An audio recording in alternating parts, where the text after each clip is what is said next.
this afternoon from the ballpark at Camelback Ranch in Glendale. The Angels are set to take on the Chicago White Sox. Another picture-perfect day here in the Valley.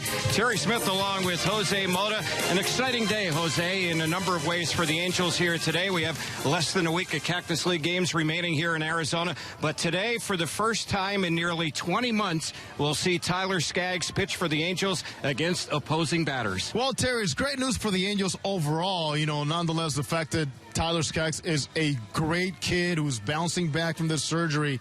And the Angels staff really needs somebody like this to step up because it is a little thin right now. But from Tyler Skaggs, what we know is one thing. This kid likes to compete. He went out there and provided the Angels a huge boost in that rotation in 2014. He likes to go out there and challenge hitters. He's got the tall lefty finish. He can wipe you out. He'll pitch you contact. And certainly he has got a fresh arm. Hopefully, of course, we're hoping that it all stays the same and there are no setbacks here moving forward. And for Skaggs, you look at his numbers back then, limited, of course. His last start was on July 31st when he was throwing a no-hitter 4 2/3 in Baltimore. Terry, he felt that twinge in his forearm to begin with and eventually led to the surgery, but he's been itching to get out there. In fact, he was not supposed to pitch here today. He'll be pitching the 7th and the 8th inning in an A game because originally, as you know very well, he argued to not be pitching in a minor league here today. He sure did, and it'll be exciting to see him back on the mound. Another guy we're going to see on the mound for the Angels today is the starting pitcher, Matt Shoemaker. Obviously a disappointing year in 2015. He's looking to bounce back. So far, kind of half and half, I guess, this spring as far as Shoemaker on the mound. That's a good way to describe it because we've seen Shoemaker get the strikeouts, which means he's getting into good counts for himself and using the split finger to finish off hitters. But we're also seeing him elevate and get hit hard up in the zone. When the fastball is at 91, 92 is way too flat. When the fastball is at 88 to 91, it gets a little more movement, and he's able to finish off and get some swings over the top of that baseball. Terry, the main enemy since last season for Matt Shoemaker has been the home runs, which he needs to minimize and show Mike Scioscia that he belongs in the rotation. In fact, that he belongs in the big leagues, and that he can once again be a contributor like he was mightily a couple of seasons ago. Well, we'll see how Shoemaker fares today as he takes on the White Sox. The White Sox are a team the Angels will face on their very first road trip here in the 2016 regular season. Well, after starting pitchers, you have bullpens, and of course, one of the big pieces, Jose, in the Angels pen figures once again to be Joe Smith. He has been pretty much outstanding in every single aspect. Anytime Mike Scioscia asked Joe Smith to take the baseball and give him one batter, give him more than 3 outs, he goes out there and gets it done. He's got the fresh delivery, extra movement coming into here in spring training, getting his work in. He knows as a veteran what he needs to get ready. And for sure, it's always fun because Joe is so loose, nothing bothers him. But when Mike Scioscia says, can you be the 8th inning guy? Can you be the closer today? He always goes out there and gets it done. Well, he's a calming influence as far as the Angels bullpen. He's also used to pitching in pressure-packed situations. He talks about his role in the Angels pen. Doesn't matter. If it's the 7th, if it's the 8th, it's the 6th, it's the 9th. I feel like every situation, at least when you start with a clean inning, it feels the same, or it should in your mind. Your goal is to throw up a 0, keep the game where it's at, and just end the inning and pass the ball next to the next guy. But obviously, with runners on base, a little bit different. Get your energy going a little bit more, and there's some more on the line. But it's just they're all about the same. To me, that's how I like to think of it anyway.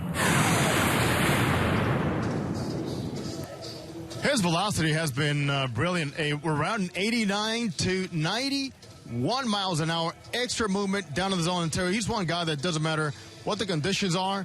Arizona or Florida, he's going to get the extra movement and start missing some barrels here accordingly. Well, hopefully we'll see the Shoemaker of 2014 here in the 2016 season. Angels and the White Sox sail against Shoemaker. The lineups and the action up next on Fox Sports West.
Angels spring training baseball. It is a beautiful day at Camelback Ranch as the Angels are getting ready to take on the Chicago White Sox. I'm Alex Curry, and opening day is just around the corner as the Angels only have 6 more games out here in Arizona, and things are looking solid for the Halos as they are leading All-American League teams with a .307 team batting average and a .317 on-base percentage. And since we're so close to the regular season, it looks like we may be getting a similar lineup to the opening day roster. So let's take a look at who's leading off for Mike Scioscia today. At third base, Yunel Escobar.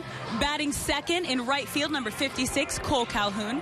Batting third out in center field, number 27, Mike Trout. Batting cleanup, DHing, Albert Pujols. Batting fifth at first base, number 24, C.J. Cron. Batting sixth at shortstop, Andrelton Simmons. Batting seventh in left field, Daniel Nava, who has been a great surprise for the Halos here in spring. Batting eighth behind the plate, Carlos Perez. Batting ninth at second base, Johnny Giavotella, and Matt Shoemaker on the mound with a lot to prove today. Now heading over to Chicago, leading off in center field, Austin Jackson. Batting second at shortstop, Jimmy Rollins. Batting third at first base, Jose Abreu. Batting cleanup in right field, Melky Cabrera. Batting fifth at second base, Brett Lawrie. Batting sixth at third base, Matt Davidson. Batting seventh, former Angel, J.B. Shuck. Batting eighth, Tyler Saladino. Batting ninth and behind the plate, Alex Avila, and on the mound, Chris Sale. Should be another great one here in Glendale. So let's send it upstairs to Terry Smith and Jose Mota. Umpires at home plate. We're having the exchange of the lineup cards just a couple minutes away from the action here today as the Angels take on the Chicago White Sox, a team the Angels will play in the opening road trip of the 2016 regular season. Calling balls and strikes today is young umpire Stu Schwerwater. The umpires on the bases, Bill Miller, Doug Eddings, and also young umpire Garrett Patterson. The dimensions here at the ballpark at Camelback Ranch. Down the corners, it goes 345, dead center 410.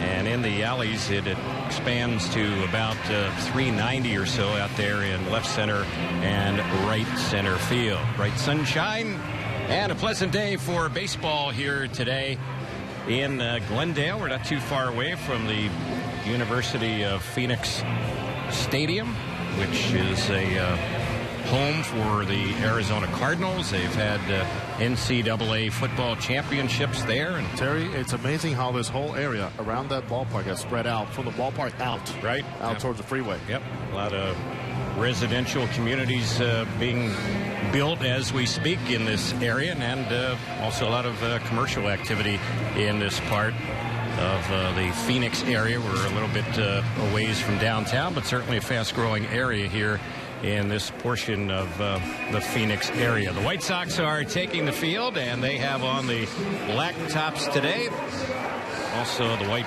pinstripe pants. Angels will go with the red tops and the gray pants. And getting ready to warm up is Chris Sale, who is making only his second start this spring for the White Sox. He's pitched in some B games or minor league games for the most part, and the way it looks, he very likely will be their opening day starting pitcher. 4-time All-Star, guy who is trying to gain some weight. He's always been extremely slender, but with that said, he has a power arm, kind of slings the ball in there. He pitched last season at about 180 pounds. He's gained 10 pounds. His goal, Jose, is to be a 200-pounder. So he's at about 190 right now. He says he wants to... That's a problem that most people are looking to go the opposite direction, lose a little weight. This guy wants to gain weight, and he is one of the best left-handers in the game in Chris Sale. Oh, he is a horse. He'll just try to bear you down and bury you with 2 strikes. He knows he has the ability to put you away very quickly with multiple pitches. And as you mentioned, Terry, only his second start here in the Cactus League, but the White Sox have been trying something different, is to use more controllable innings in situations in minor league settings for their starters. And this perhaps, and talking to some of the members of their staff today, could be his last outing in exposure to an A lineup. So we are just about set for baseball. Yunel Escobar, who has been on fire at the plate, will get ready to lead things off for the Angels. Defensively, the corner infielders are in a bit, at least across from the bags at first base and third base. Middle part of the infield is backed up. We're set for baseball. Here's the first pitch today. It's a first pitch fastball in there for a called strike. It counts 0-1. That's a lot of zip right away. You talk about slinging a fastball, boy. Mid-90s immediately. Sale ready on the next delivery. It's chopped on the right side, right at the second baseman. Laurie is there to throw out Escobar, and that's the game's first out. 78 degrees here today in the Valley. Cole Calhoun will be the next batter. Chris Sale, excellent fastball. He's hit triple digits in the past. He'll throw a sinker as well, and he has a very good slider and a very good changeup. He's just an outstanding pitcher. He set a White Sox franchise record last year, 274 strikeouts. Pitched over 200 innings last year. Here's the pitch, and that went on Cole Calhoun, low and away for ball one. It's 1 ball, no strikes. Players like playing behind Sale. He's a quick worker. Right side infield shift on, and here's the pitch. Broken bat, little pop out near second, now stopping it on a hop and throwing to first base in time is Rollins to get Cole Calhoun. His bat shattered, and that's out number 2. Might be a little hard to pick up the baseball here in this ballpark. It's always really bright here at Camelback Ranch, but boy, to have it come from that side, lefty. Calhoun, late reaction as that fastball absolutely shattered that bat in multiple pieces. So the batter for the Angels now is Mike Trout.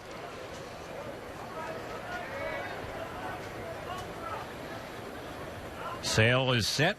And the first one on Trout. He cuts at it, fouls it off on the right side, out of play. Around the infield, the White Sox have Jose Abreu at first, Brett Laurie at second. Matt Davidson is the third baseman.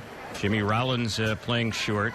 J.B. Shuck in left, Austin Jackson in center. Melky Cabrera, the right fielder, as Sale delivers a strike, and Trout's in the hole 0-2. Second baseman playing deep, pretty much behind the bag on a pull shift here on the right side for Trout.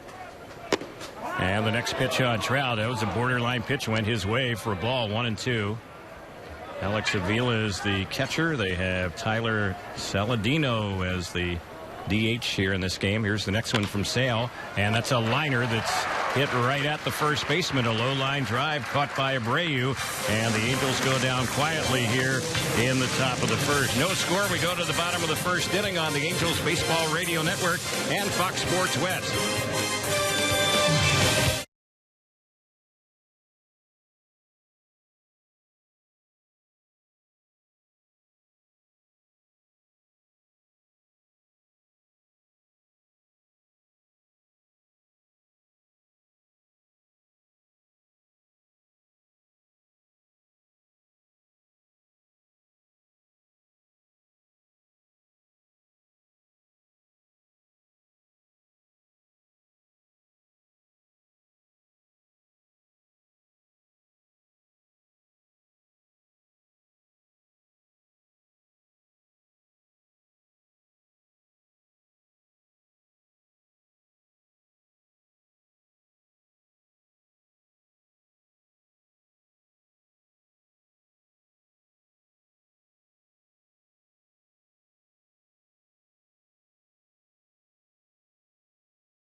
Matt Shoemaker on the mound for the Angels today. His 5th appearance this spring, 4th start. We saw him Friday against Kansas City, and he gave up 4 earned runs, 7 hits in 5 innings of work. So Shoemaker ready to face the White Sox, and Austin Jackson is the first batter. Right-handed hitter takes low and outside. It's 1 ball, no strikes. Jackson signed late this spring with the White Sox. He was one of those free agents who was kind of hanging out there for a while. There's a pitch he cuts at and misses. And he immediately becomes their center fielder. After a couple of seasons with Adam Eaton, who's been held back because of his shoulder issues. Eaton will be a corner outfielder for them. There's one that's fouled back. Austin Jackson's name was kind of floating around with the Angels. That's what we hear. Just prior to signing with the White Sox. But one of the things you were hearing was he wanted to sign with a team where he knew he was going to play center field. Not here. Yep, that wasn't going to happen with the Angels. The pitch. That's fouled off on the right side, backing out of play. So a year ago, Jackson spent some time with the North Siders, the Cubs, and now he's on the south side of Chicago with the White Sox. He also played last year with Seattle. 267 average a year ago. 1-2. That bounces in, and it's 2 balls, 2 strikes. Each passing start becomes more crucial for the Angels and their pitching staff, the starters. But even more for Matt Shoemaker and how his stuff needs to come out, be polished, be sharp, give the Angels some hope that his stuff is getting better. Here's the next delivery, and it's a liner, and it's cut by Escobar, the third baseman. Just a step or two to his left, making the catch on the dirt. Ball's hit sharply, but that's out number 1. From Shoemaker, we have seen the very good because the strikeouts are up here in spring training, but also the home runs are up, and that's a trend that started back last season. And one that sure sends a great concern to the Angels, especially now that without 100% Jared Weaver, who's going to be on the mound tomorrow. C.J. Wilson, no timeline for him. Here's the pitch on Jimmy Rollins, and he cuts it. That one fouls it off on the left side, the switch hitter. But Terry, really looking forward because Tyler Skaggs is supposed to make his debut here today in relief. And nearly 20 months, 1 week shy of 20 months the last time he faced opposing hitters. How about that? Yeah. I mean, considering that you and I saw him play catch last spring, a year removed, a year ago. He's out there playing catch, letting loose. Things were moving along nicely. Then they had to just slow him down a little bit. If it had been for Tyler, he would have been pitching maybe in September. Angels have the right side infield shift on here with Rollins batting, and the next pitch he lifts one high and he hits it well to right field. Back on the warning track is Cole Calhoun, and that ball hits off his glove and goes over the fence. That's a home run.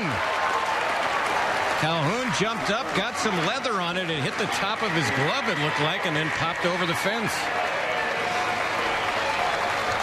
So Rollins with his 4th home run this spring. It appears he has won the shortstop position for the White Sox. It's 1-0 Chicago. He has been smacking the ball around here in camp. He is playing with a lot of energy. He is healthy, and he is driving the ball. As you mentioned, 4 home runs, and he is absolutely loving those righties. Breaking ball down in the zone, coming right into his wheelhouse.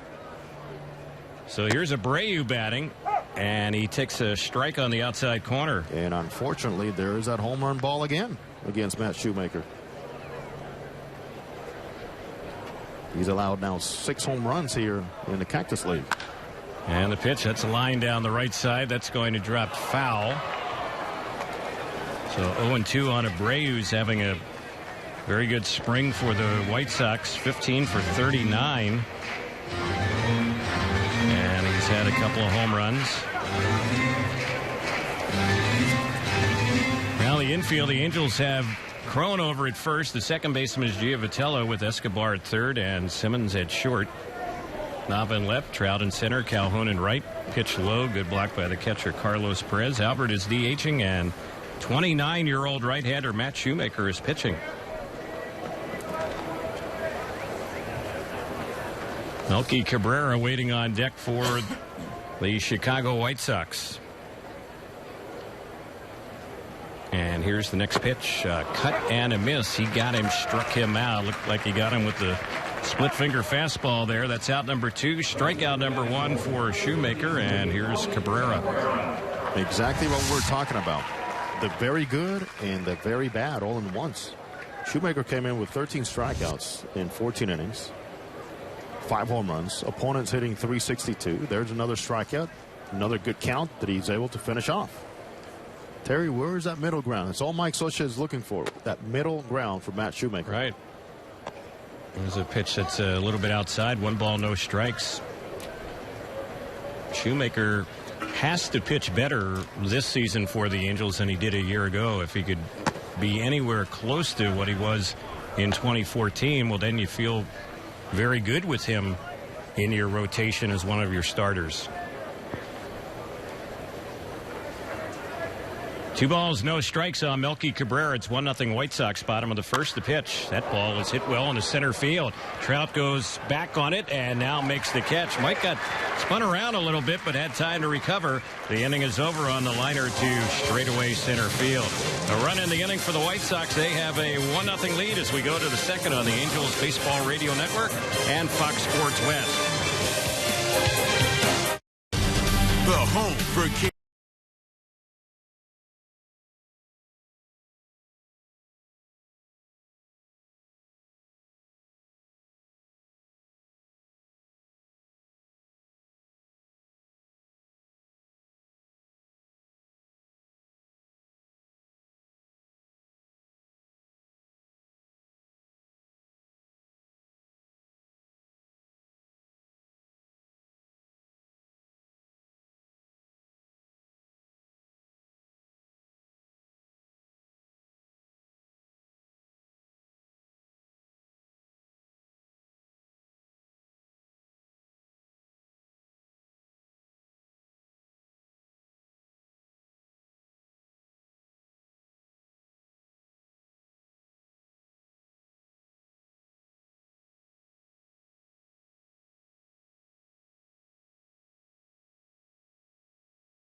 Albert Pujols leads it off for the Angels. Pitches in there for a strike as we get the second underway. It's 1-0 White Sox.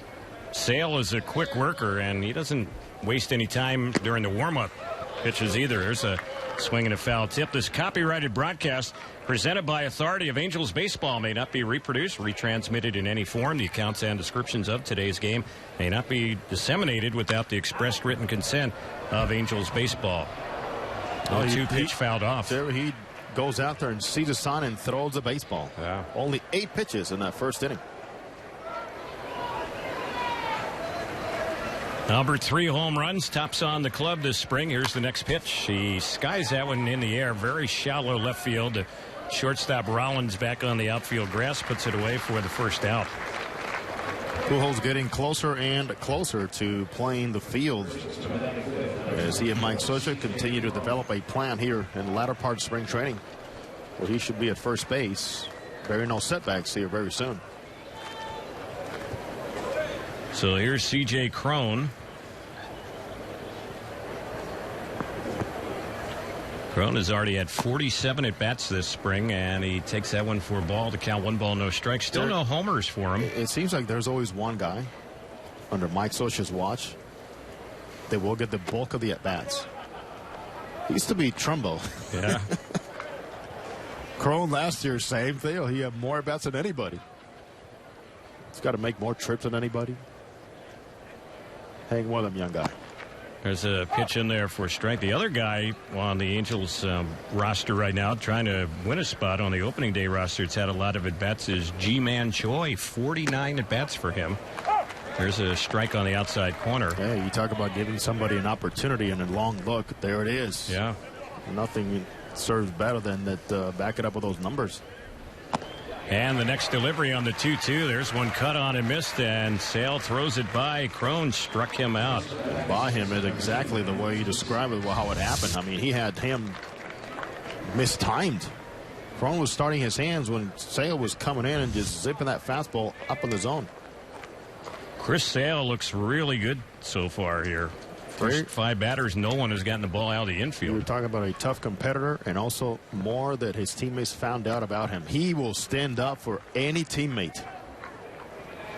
Yeah, he's been very vocal about this whole Adam LaRoche situation that has generated really national attention. Yes. Not just in the sports world, but a lot of people weighing in on LaRoche's decision to retire. There's a pitch on the outside corner for a called strike. Glad to see Chairman Jerry Reinsdorf issue a statement a few days back and say, you know what, this is the last time we're going to be talking about this. It's over. Next pitch, that's a liner out of the reach of Rollins, and that's a base hit. Simmons' bat has been hot. He's going to gamble, go for 2. The throw from the outfield will get him. And that's how the inning will end. So they get Simmons trying for a hustle double. That'll do it here in the second. We are headed to the bottom of the second. 1-0 White Sox on the Angels Baseball Radio Network and Fox Sports West.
Fans, don't forget, take part in the Angels 5K and Fun Run presented by St. Joseph Hoag Health. It'll be held on April the 9th at the Big A. All participants will receive a commemorative shirt and a finisher's medal. Register today at angels.com/5K.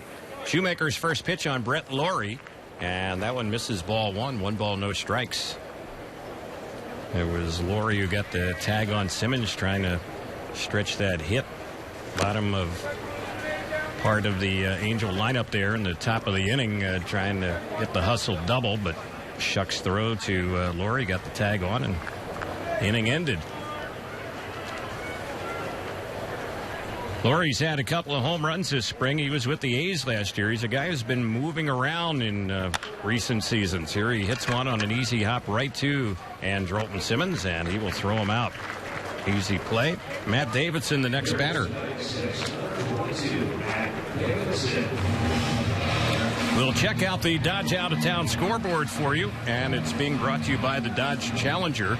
Estimated 30 miles per gallon highway. This car was made for driving. Visit Dodge.com, and we'll see what's been happening in the Florida Grapefruit League. Looks like a number of finals. Minnesota beat Miami 8-4. Mets split squad lost to Boston 4-1.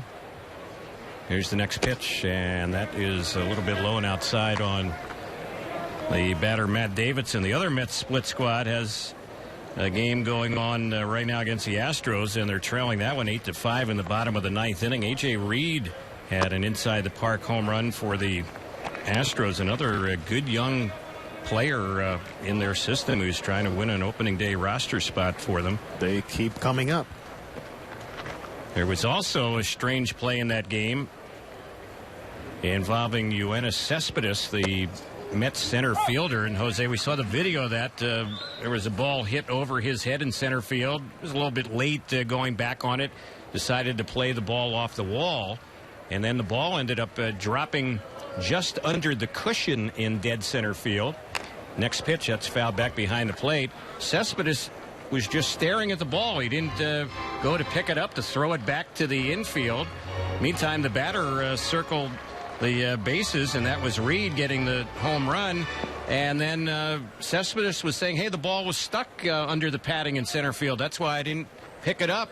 Umpire went out there, C.B. Buckner, and picked it up. And he said he signaled safe, meaning, hey, you blew the play. Ball's in play. Right. Got to go pick it up. So Cespedes is trying to know a little bit more about the ground rules. Ends up making a huge mistake. Right. And it was an inside-the-park home run.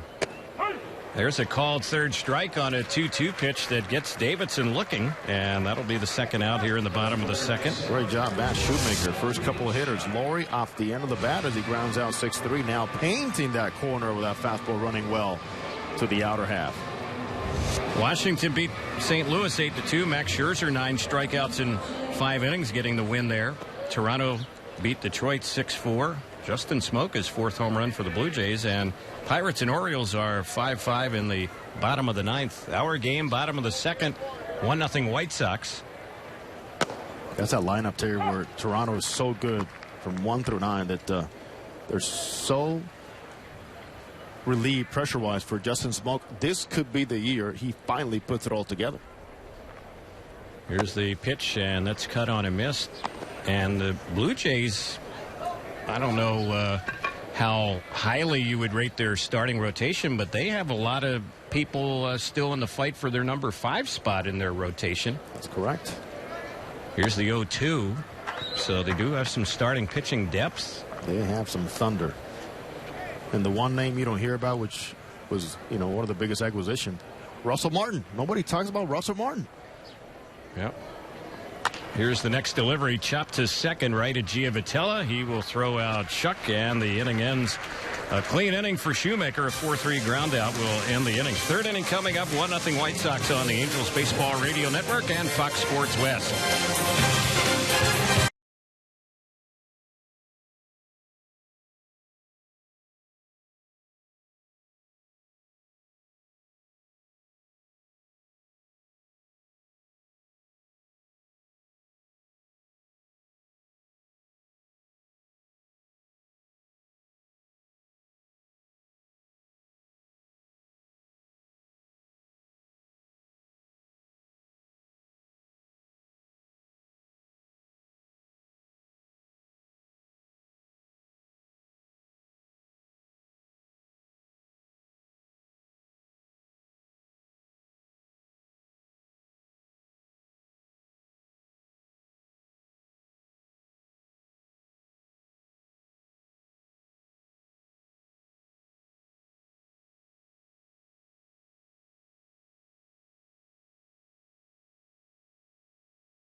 Daniel Nava leads off the top of the third. That's where we go here at Camelback Ranch. Chris Sale ready to deliver in the first pitch.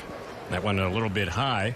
Don't forget, every fan matters when the Angels take on the Texas Rangers April the 8th. Game time 7:05. Fans in attendance will receive a plaid blanket. It's courtesy of St. Joseph Hoag Health while supplies last. You can visit angels.com or call 714-4ANGELS to get your tickets. Operators are standing by.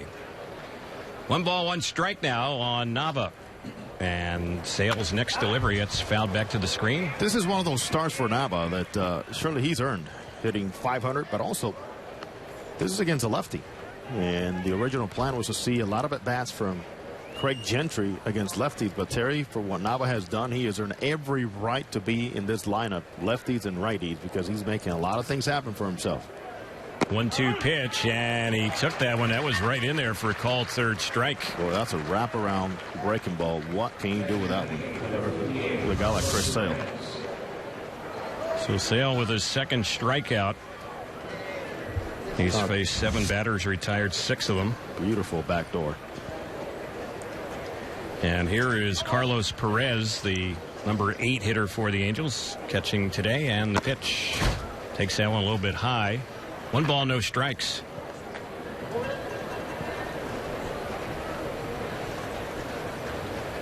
Here's the next pitch. Cut and a miss. White Sox last year finished up 10 games under 500. They were in 4th place in the AL Central. They've had 3 straight losing seasons. Here's the next delivery. Chopped on an easy hop to Rollins. Has time. Throws and gets Perez. So 2 up, 2 away. While the White Sox have been having 3 straight losing seasons, attendance has been going down. They drew 1.75 million last year. They've drawn under 2 million fans the last 4 seasons in a row. And, of course, the team in Chicago getting all the attention right now would appear to be the Cubs. And for a good reason.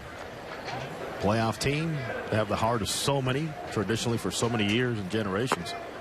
And Terry, the White Sox have done some great things in trying to improve offensively. Third base, Todd Frazier, a gamer, an all-star. He is the face at third base now, where they had very little production from that corner last year. There's a pitch that's cut on a miss. Yeah, you look at their infield, and 3 new faces really in the infield, with Rollins at short and now Laurie at second. I mentioned Frazier at third. Been a turnover as far as their personnel this past offseason. They're going to be better offensively. Next pitch, that's a liner right up the middle. That's a base hit for Johnny Giavotella. He hit that one sharply up the middle. Giavotella is a 2-out base runner, and Yunel Escobar will be the next hitter. Johnny doing what Johnny does. That puts his average over 300 here in the Cactus League, keeping innings alive, giving Escobar a chance to come up here. And going back to the White Sox, Terry, and just balancing things out, is they had the most quality starts in the American League last year. So balance that out, where they ended. And just the lack of run support their pitchers were getting was just horrible. Most quality starts in the American League. Here's the pitch. Runner goes. There's a ground ball base hit, and that's going to roll into right center. Giavotella will move on to third. Good job there by those two, Escobar and Giavotella. That was pretty much a straight steal. Obviously 2 outs. There's not going to be a hit and run, but Johnny G picking a good spot to run, and also smart hitting by Yunel Escobar, who is hitting close to 500. Just took a ball, hit it the other way. He knows he got beat last time when he grounded out to the second baseman when the fastball beat him. He wastes no time in allowing Sale to get the ball down and making good contact. Giavotella was on the move, and Laurie, the second baseman, went to cover second on the steal try, and that opened up more daylight on the right side, and that's right where Escobar bounced it through. So here's Cole Calhoun with a chance to do something. 2 outs, swings at the first pitch and fouls that one back over by the White Sox first base on deck circle. So Mike Scioscia thinks this is the way things will line up against lefties in the regular season, is to move Calhoun to the number 2 slot and move Nava down to the bottom of the order. Keep C.J. Cron behind Albert Pujols against right-handers. From the way things are projecting, it'll be Calhoun behind Pujols. Here's the pitch. That's low and outside on Cole Calhoun. 1-1. Have a fair crowd here today at Camelback Ranch. This ballpark, the Dodgers and White Sox share this spring training site. Always hot and bright here. Yeah. Here's the next delivery, and that's right in there for a called strike. So 1-2 on Cole Calhoun. Calhoun so aware and warned on getting sawed off last time when his bat shattered in about 3 pieces. You can see that front hip opening up a little bit. Can't blame him. You got that lefty, uncomfortable, mid-90s coming from there. Yeah, you want to cheat. Sale with a pickoff toss, and back to first goes Escobar. Today's game being brought to you by In-N-Out Burger. That's what a hamburger's all about. Still have a shift here with 2 strikes on Calhoun, who has been hitting the ball well, even just grounding the ball to the left side more often now with 2 strikes. Got a big hole there in that shortstop hole.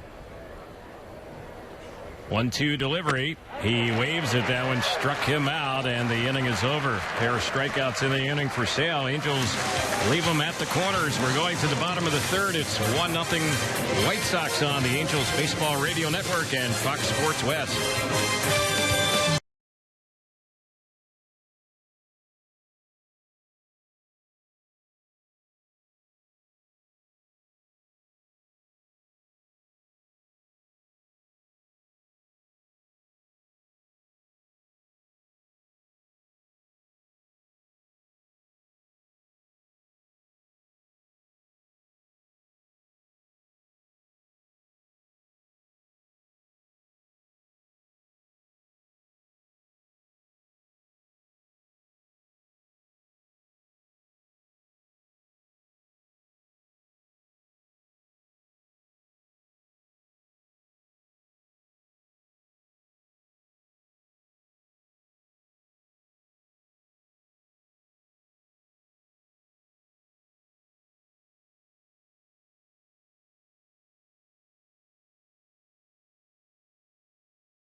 Bottom of the third we go. It's 1-0 White Sox as Matt Shoemaker gets ready to face Tyler Saladino. He's DHing for Chicago today. And here's the first pitch. That's right on the outside corner for a called strike. Our score update brought to you by Experian. Get serious about your credit by visiting Experian.com. White Sox have the 1 run on 1 hit. That was the homer by Jimmy Rollins. The Angels have had 3 hits, but have yet to score. And that pitch evens up the count. 1-1 on Saladino with Avila waiting on deck, and then Austin Jackson. 1-1 pitch. That's grounded sharply third base side. Nice stop by Escobar. Went down to his knee to stop it, and he throws out Saladino. Love that flash, man. Made the play. He's playing in, guarding against the bunt. Good reaction to his right on the backhand. But also gets rid of that ball very quickly. So Shoemaker is retired, 7 of 8, including the last 6 in a row. That coming off the Rollins homer, the second batter he faced. Here's Alex Avila. He had played in the AL Central for a number of seasons. And no longer a Tiger, now with the White Sox. Here's the pitch. He goes after the first one and chops it on the right side. Fielded there by Crone. Flips to Shoemaker. And that's the second out. Couple of quick outs. Look at the difference here. First 4 batters in that first inning. 3 out of 4 hit the ball hard. And now, since the second inning, now we got 4 ground balls in the next 5 batters for Matt Shoemaker. Little sacrifice on that velocity, more movement, getting ahead on the count, getting guys to chase down. It's all the right formula for him here so far. So Jackson bats. He lined out his first time up. He's their leadoff man. Shoemaker's pitch. That's a strike on the outside corner. Next half inning, when we get to the top of the 4th, we'll be joined by Dirk Lammers, who's put together a very interesting baseball book. New book out called Baseball's No-Hit Wonders. And we'll talk about no-hitters in the game of baseball over the years. There's a pitch on the outside corner. Oh, the fascinating topic. Yeah. Been nearly 300 of them. Terry, you don't have to have a big name to throw a no-hitter. That is correct. All you got to do is be on the mound.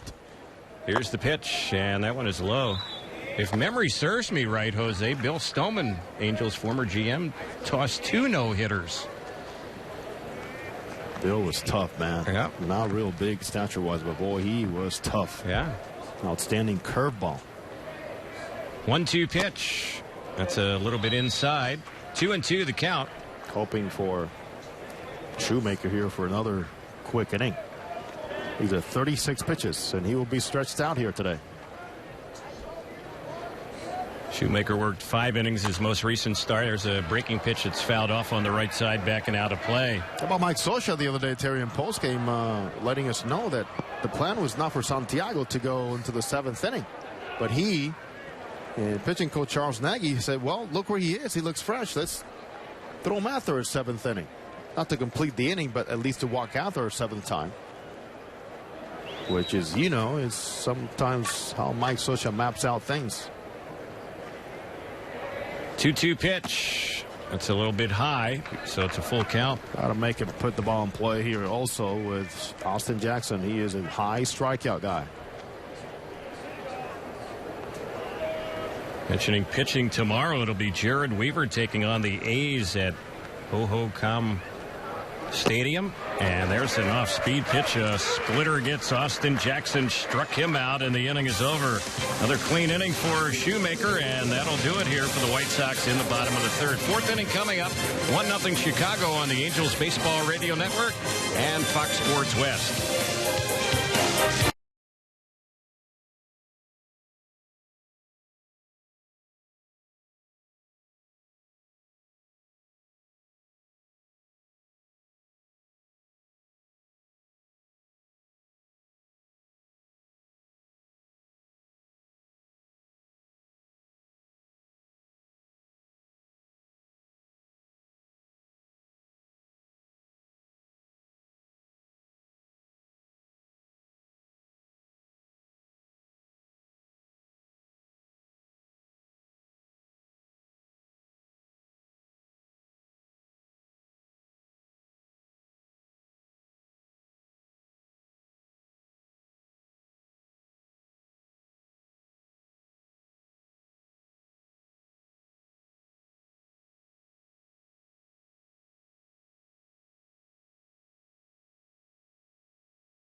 Top of the fourth we go here at Camelback Ranch, and Mike Trout will lead things off against Chris Sale. It's 1-0 White Sox.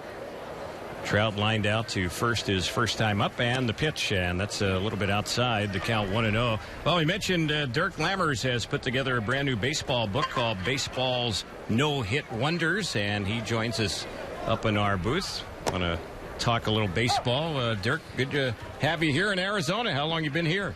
Just a few days. Got to see a few games and enjoy some beautiful weather. Thanks for having me. You got it. Well, I've had a chance to kind of peruse the book, being a baseball fan, right up my alley. What got you kind of fixated on the topic of no-hitters? Well, I grew up a Mets fan, and when I was 11 months old, my dad took my two oldest sisters to a game to see the Mets play the Pirates, and Bob Moose threw a no-hitter against them, and kind of been interested ever since. And then, of course, we traded Nolan Ryan to you guys, and he got 4 of his no-hitters over there after he left the Mets. Right. Of course, Tom Seaver got his with the Reds, not with the Mets, and it kind of built this frustration, and it eventually led to a website tracking the Mets streak of never having a no-hitter. Wow. Count's full. Here's the 3-2. Trout hits that one on the right side out of play. So I was, in looking at the book, what would you say maybe has been the most dominating perfect game ever pitched? I know that's a tough question because when you're perfect, but maybe there might have been more strikeouts as far as the perfect game by a certain pitcher or something like that. Well, Clayton Kershaw's not perfect game was probably one of the most dominant ones. Okay. His recent 15 strikeouts. Certainly anytime Nolan Ryan was on, he was dominating. And then you look at Sandy Koufax's perfect game for the Dodgers in '65, in which the poor opposing pitcher was a one-hitter and he lost it. Right. Full count, 3 balls, 2 strikes.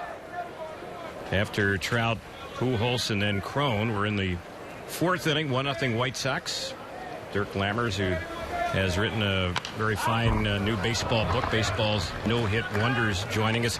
Is it even possible to think that there might have been a no-hitter that was more dominating or better than any of the perfect games that have been pitched?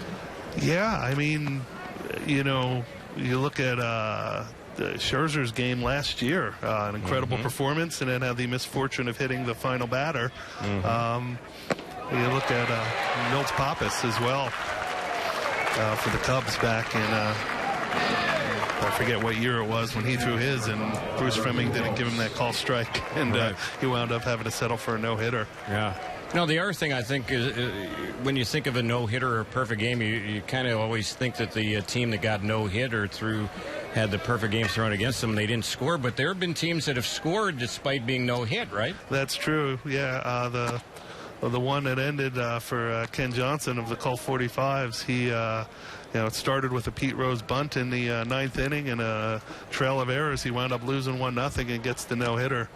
But one of the things in talking to Fay Vincent, who wrote the foreword for the book, he talks about having to take those games that didn't reach 9 innings off the books, and one of them was Andy Hawkins, and lost 4-0 and threw a 8-inning no-hitter for the Yankees against the White Sox. And lost 4-0. Yeah. Wow, despite an 8-inning no-hitter. How about those obscure names? Who comes to mind?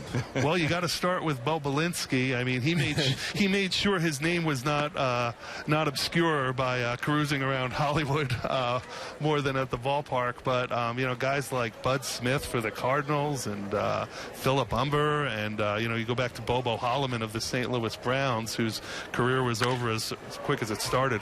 Here's Albert chopping one on the left side. It's fielded there by Rollins, and he will throw him out, and that's his second out. Bud Smith always comes to mind, at least in our time, but also Jose Jimenez. You think about a guy like Jose Jimenez.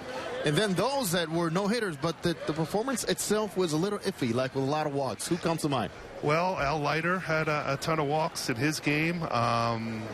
There's been a lot that have been up 8-9. One of Jim Maloney's had a ton of walks. I think he wound up throwing 160, 170 pitches. It was a 10-inning no-hitter, but he walked plenty. But you keep those runs from scoring, you keep the hits from hitting green, and you're okay. Still a no-hitter.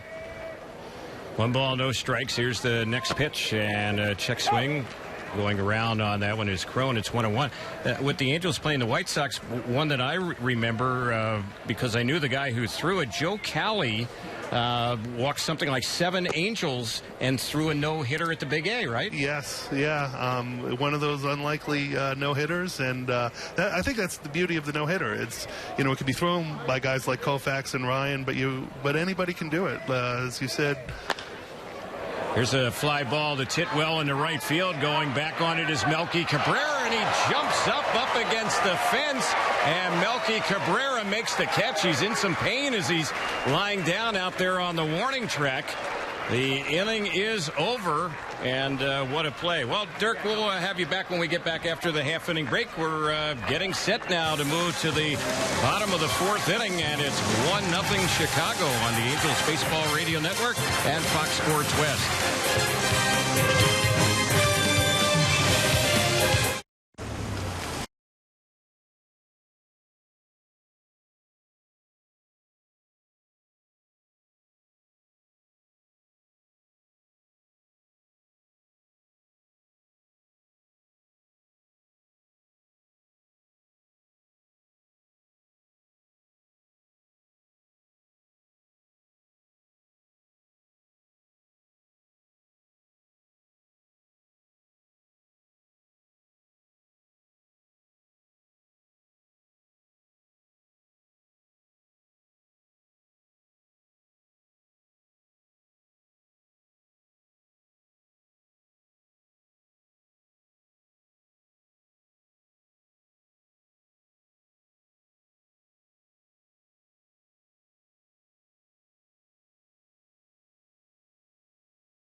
Bottom of the 4th we go. 1-0 White Sox.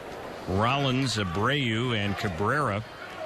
2, 3, and 4 batters for the White Sox. The Angels have the shift on right side of the infield.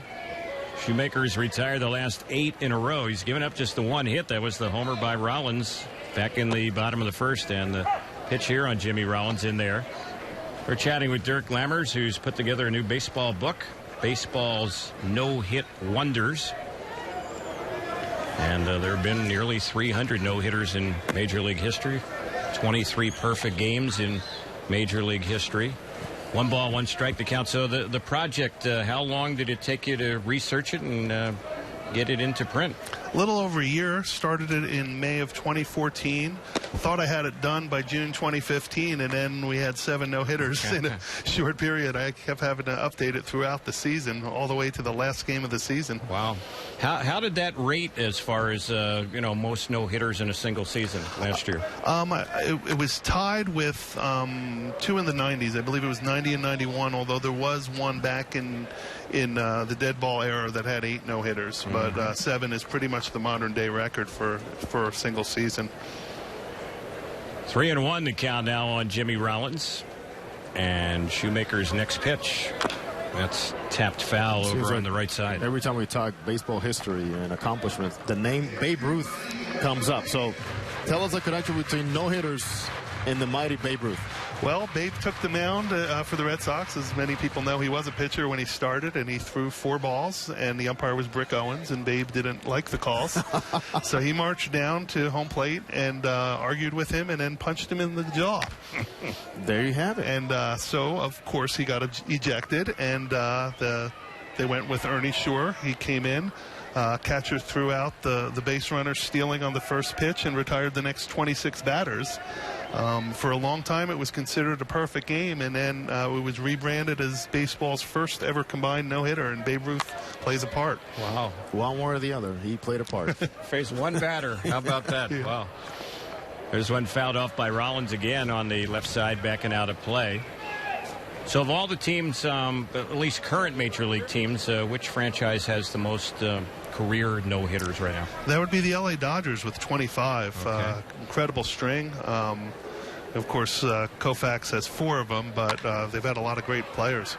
There's a lazy fly ball lifted into left field, circling under, making the grab on that one is Daniel Nava. That's the first out. So let's talk about catchers. I was recently working the World Baseball Classic qualifier and talking to Carlos Ruiz, who's caught 4 no-hitters, which is absolutely remarkable. Of course, you got to have the arms, but how about the catcher connection? You find anything there in common? Absolutely. And, one of the people I talked to about that issue was Jeff Torborg, who's the only catcher to catch no-hitters by both Nolan Ryan and Sandy Koufax. And the catcher does play such a part. They know the batter's tendencies more than anybody. And, Ray Schalk. There's a lazy fly ball hit the center field. The Trout has a beat on, comes in, makes the grab. That's out number 2. Ray Schalk, the old White Sox catcher, used to send a wire or some type of note to a catcher. He lived late in life, and he always would send a note to the catcher to thank them for their accomplishment, because the catcher would get lost in it. And I devote a chapter to the catcher's role in the no-hitter, because they play such an important part. Jason Varitek also. The first one to catch 4 no-hitters. Yeah. That's right, and Carlos was able to tie him. Melky Cabrera batting now, and the switch hitter batting left takes inside from Shoemaker. 1 ball, no strikes. Angels have a shift going, and way off the line at third is Escobar, and Simmons is playing pretty close behind second. 2-0 on Melky Cabrera.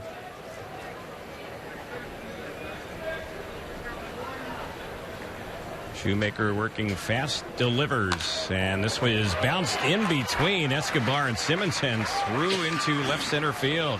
Tell you what, hitting is hitting. I mean, the Angels had every shift tendency, spray idea put together there. When it's for you, it's for you, man. Melky needed that. He came into this game hitting only .219 here this spring, and he's still holding on to that left-handed. Apparently, he hit pretty hard against that chain link fence to right field, making that play. And Robin C.J. Crone.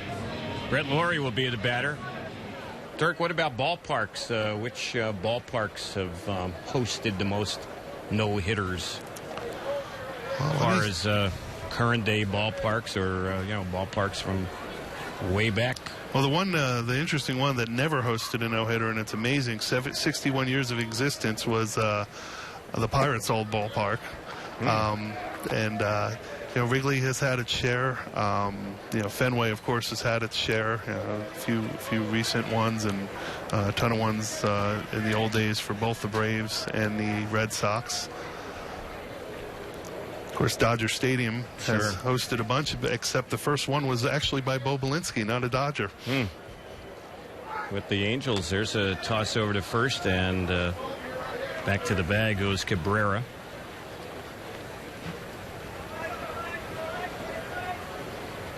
Laurie is first time up, grounded out to short.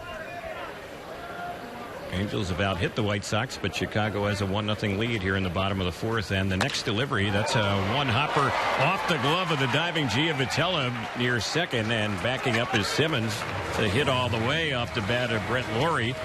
And now runners on at first and second with 2 outs. Now Shoemaker with a slide step there, trying to get the timing off of the base runner, Melky Cabrera, and Brett Laurie did not miss the time at all as he smoked it right through the box.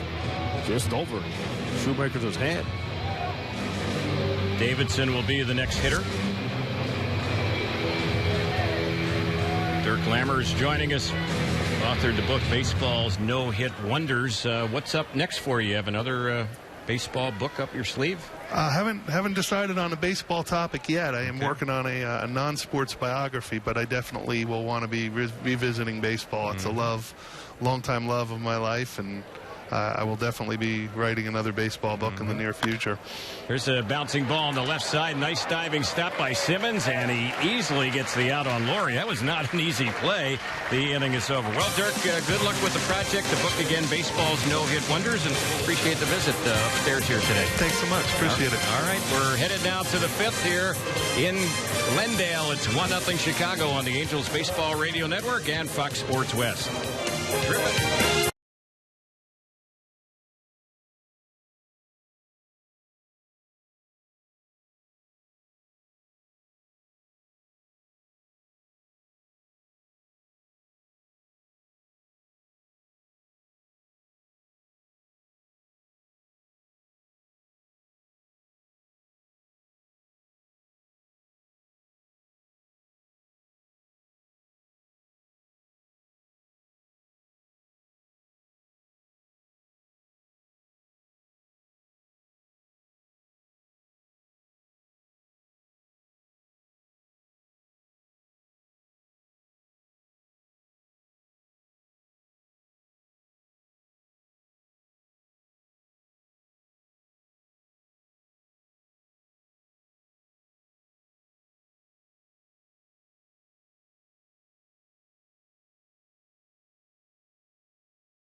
Fifth inning baseball action here at Camelback Ranch in Glendale. 1-0 White Sox, and Andrelton Simmons will lead it off. Takes the pitch for a strike. He has a single his only time up.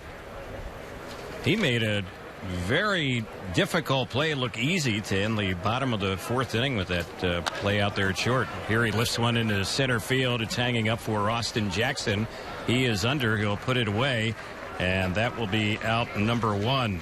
Daniel Nava will be the next batter. Well, baseball lost a legendary figure yesterday. Joe Garagiola, who's lived here in the Valley for a long, long time, passed away at the age of 90. Former big league player, Hall of Fame broadcaster, and a lot of people mourning, especially here in this part of the country, the loss of a guy who did so many things outside of baseball as well, Jose. He did. I mean, he represented the game so well since the beginning. As a rookie, he made it to the World Series with the beloved Cardinals, you know, his team growing up.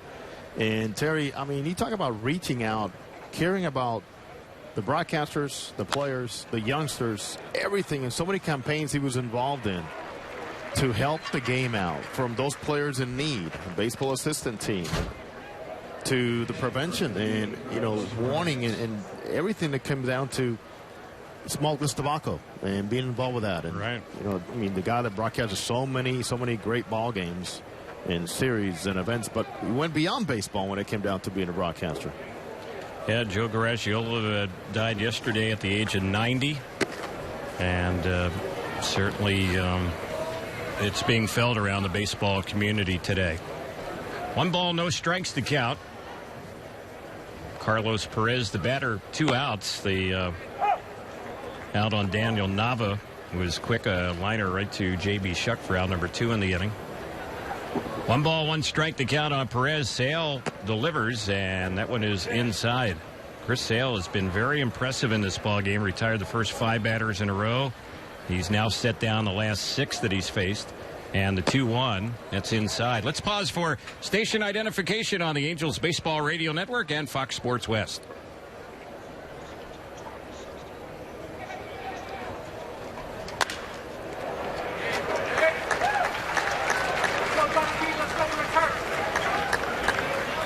Carlos Perez has just gotten one through the left side of the infield. A base hit for him with 2 outs. Angels have a base runner that hit the 4th today against Chris Sale. They've all been singles, and that'll bring up Johnny Giavitello, who has one of those hits. Oh, good to see that. The Angels, every hit they've had has come with 2 outs. Simmons in the 2nd, Giavitello in the 3rd, and now Perez here in the 5th. That also Escobar also came with 2 outs. Good to see Carlos get into the action against a quality pitcher like Chris Sale. And Carlos actually yesterday, Terry, during the Angels off day, spent some time here with his brother in White Sox camp. Came to visit, enjoy, take a breather. Because, you know, pitchers and catchers needed more than anybody a breather yesterday. Yep. 1 ball, no strikes on Johnny Giavitello. Here's the next pitch. He smacks one right down to 3rd, but it's at Davidson. His throw will get him, and that's another quick inning for Chris Sale. Angels are retired here in the 5th. We're headed to the bottom of the 5th. It's 1-0 White Sox on the Angels Baseball Radio Network and Fox Sports West.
Matt Shoemaker hooked up in a pretty good pitcher's duel right now with Chris Sale as we get ready to see how Shoemaker fares here in the bottom of the 5th. It's 1-0 Chicago. Shoemaker's allowed only 3 hits, just the 1 run. J.B. Shuck is the batter. The left-handed hitter takes the first pitch inside for ball 1. Fans, MLB.TV Premium, everything you have come to expect and more. New low price for 2016. Watch every out-of-market game of all 30 teams live in true HD on over 400 supported devices. Blackout and other restrictions apply. Visit MLB.TV for details.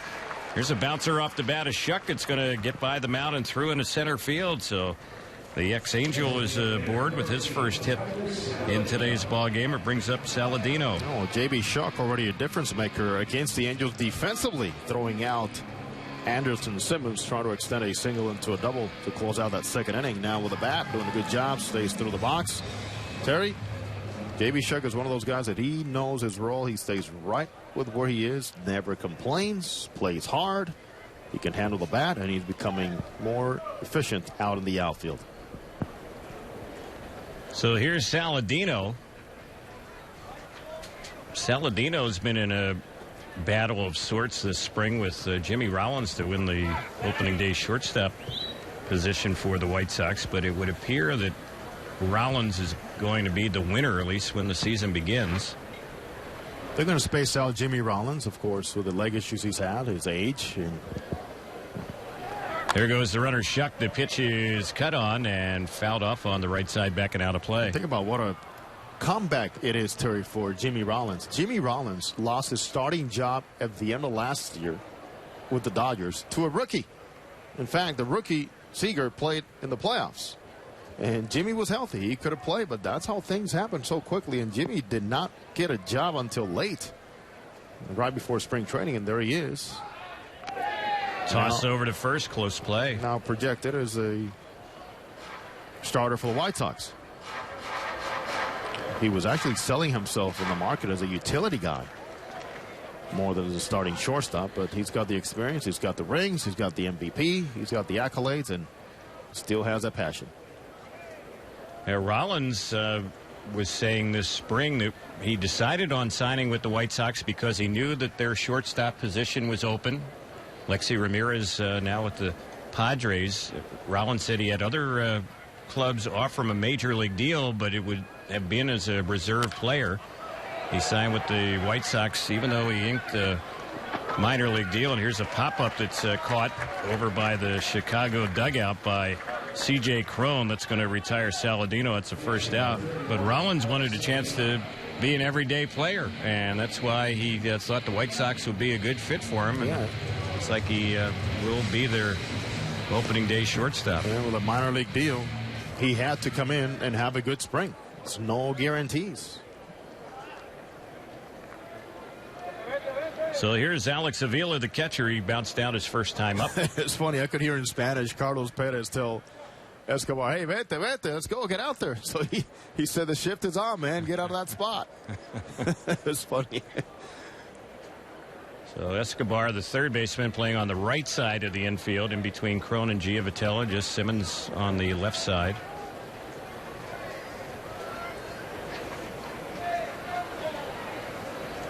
Shoemaker set, working from the stretch. A quick toss over to first, and Shuck gets back. Shuck is a fast runner, although he's not a real big base stealer. He had 7 stolen bases last year with the White Sox.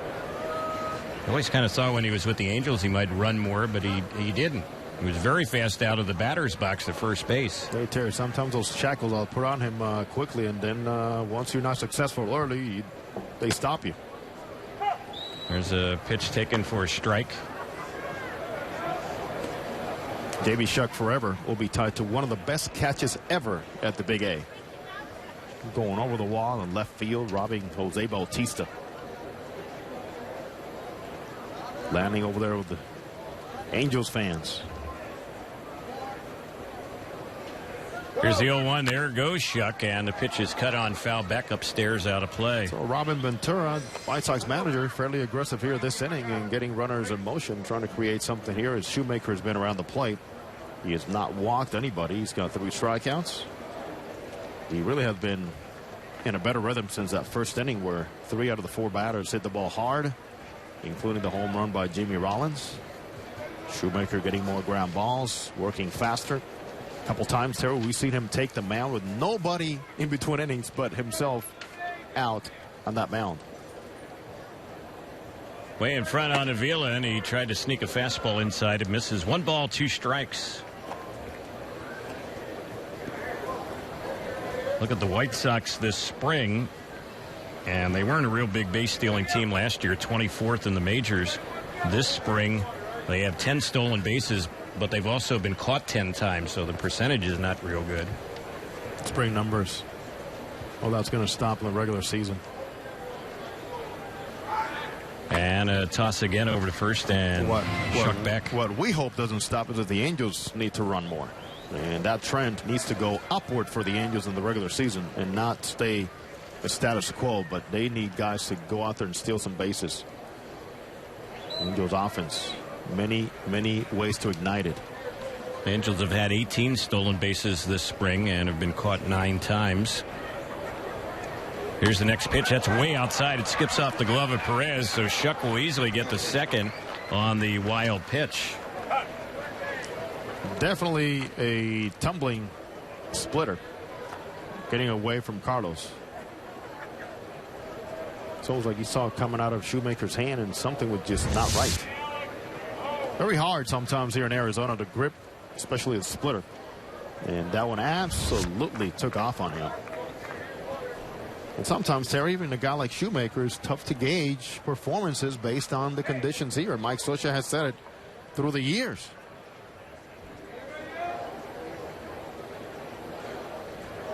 So Shoemaker ready with the count 2-2. Avila will strike out, and here's the next pitch. He takes that one outside, so it's a 3-2 count. Yeah, Avila having a very poor spring for his new ball club. Came into this game hitting only .077. 1 for 14. He hit just 191 last year in his final year with the Detroit Tigers. He had 34 hits last year, 66 strikeouts. Here's the pitch, and he waves at that one, misses it. Ball picked up by Perez. He'll fire to first to complete the strikeout. So sure enough, Shoemaker gets him on strikes, and for Matt Shoemaker today, that looks like it's number 4 this afternoon. Well, situations call for a strikeout, especially when the guy at the plate is one that has helped in the past and swinging outside the zone. So a little less is more there from Shoemaker on that splitter. Just took more off of it. A little more tumbling action downward, and a nice block by Carlos behind the plate. Austin Jackson will be the next batter. Jackson is another guy who will strike out as well. Already won. Got to have the mentality here. Shoemaker ready to come in. Runner at second. 1-0 White Sox. Bottom of the 5th. And Austin Jackson is centered on first pitch fastball right here. The way he went down that third inning, there's no way he's going to be too studious and looking at pitches or trying to figure out a pattern here.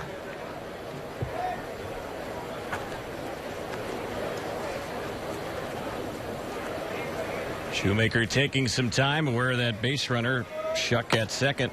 Pitch a little bit inside for a ball. Smart pitch there by Shu and Carlos Perez. Yeah, he's looking fastball, but let's see if he spreads the zone a little bit so they went up and in. Not a bad idea also to brush him off the plate.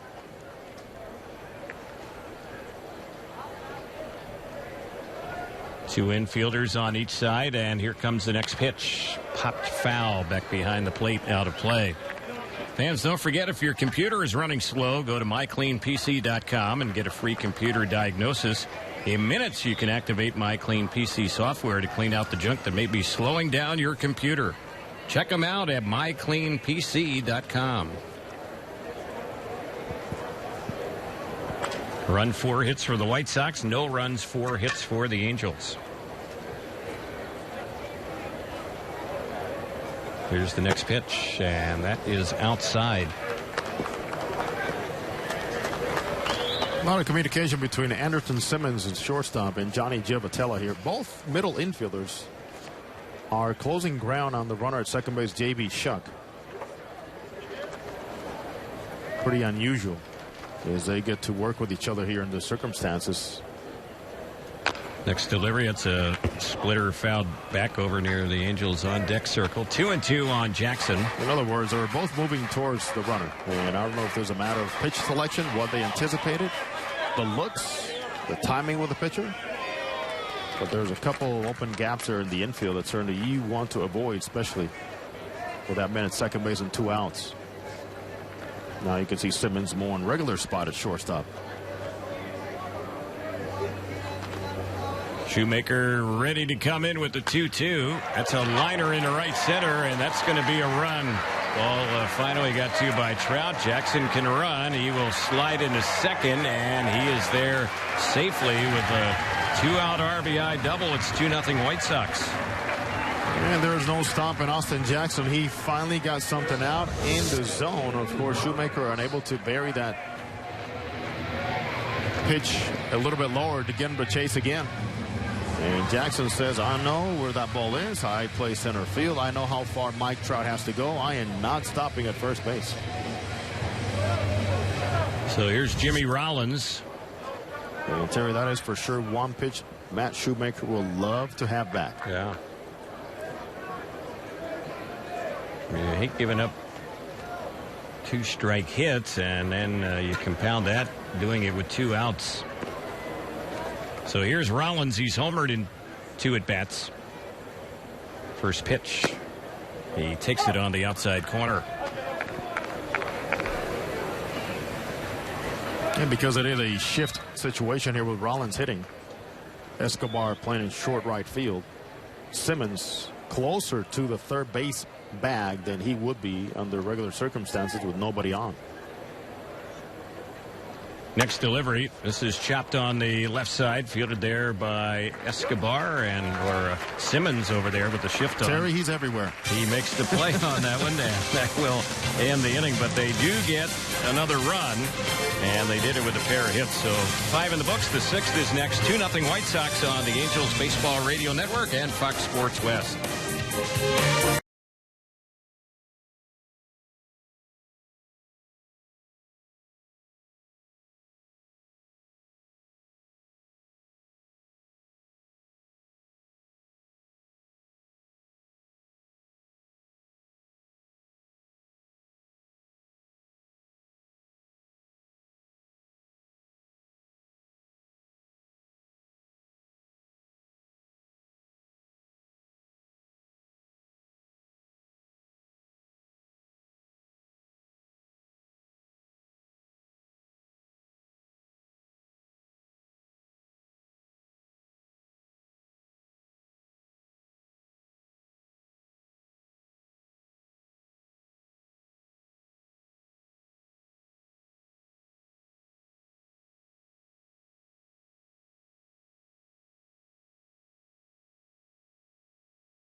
Escobar leading it off. We go to the 6th inning, 2-0 White Sox.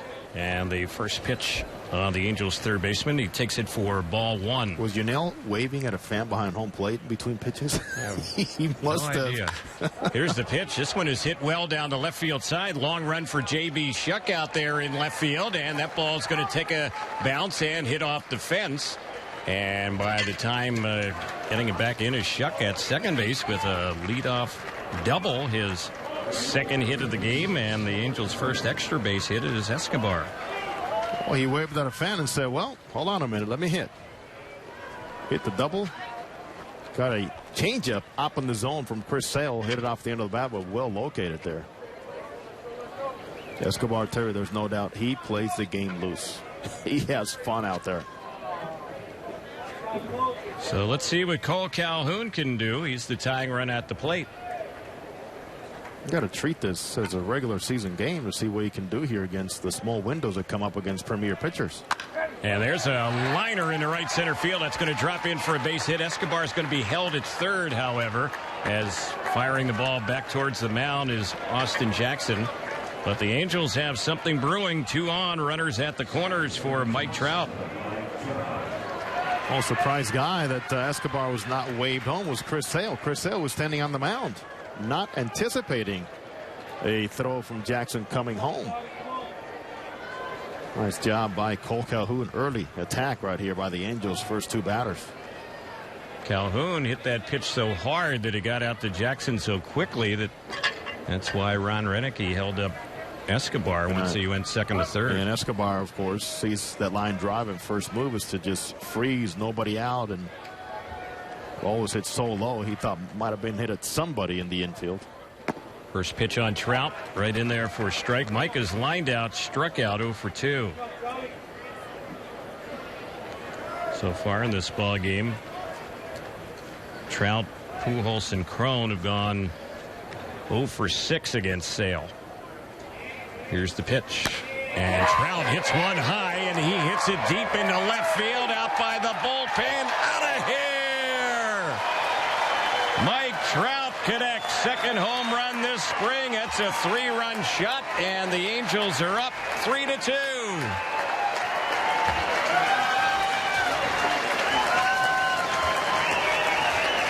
All you needed to hear was the sound of that bat.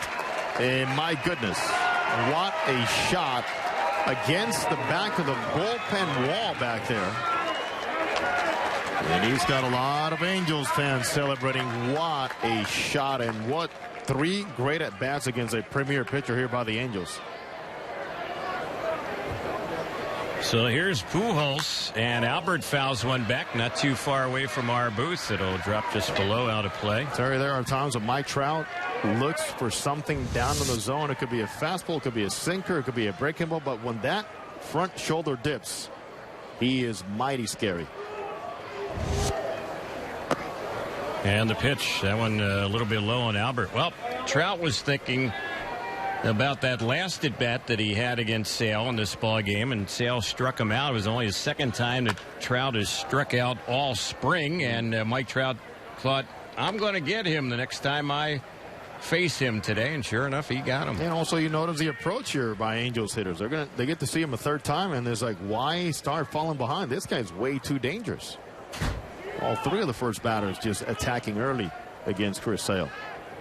Next one on Albert, and he waves at that 1-2 pitch. He was fooled. He struck him out. Albert paid the price. Yep, that was not a good at bat there for Albert.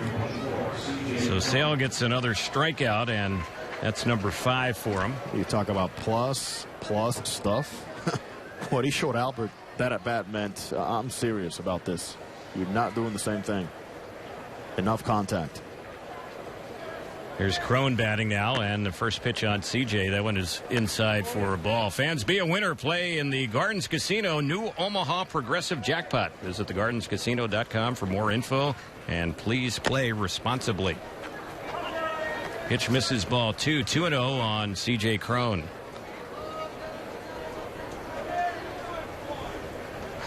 Sale ready, and the next pitch, and Cron hits one high and deep into left field. This is out by the bullpen. It's out of here. He cleared the bullpen. That one was even deeper than Trout's home run. Second homer in the inning, and the Angels now have doubled up the White Sox 4-2. That's another no-doubter. Way out there beyond the left field bullpen. On CJ Cron with his first home run of the spring.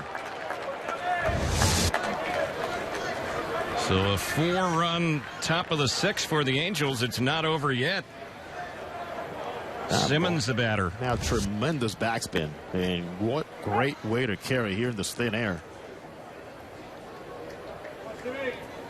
Sale gave up 23 homers last season, but he did pitch over 200 innings. And here's a pop-up on the first base side. Abreu has a play straddling the foul line in foul territory. He will make the catch on the first base side for the second out. So Simmons set down. Here's Daniel Nava. Chris Sale had a streak last year of 5 consecutive starts with 12 or more strikeouts. And he had as many as 15 in a game. A couple times he had 14 in a game. And he went as many as 120 pitches.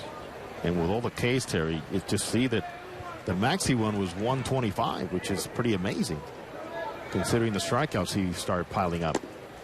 There's a pitch a little bit low. He set an all-time White Sox franchise record with 274 strikeouts last year.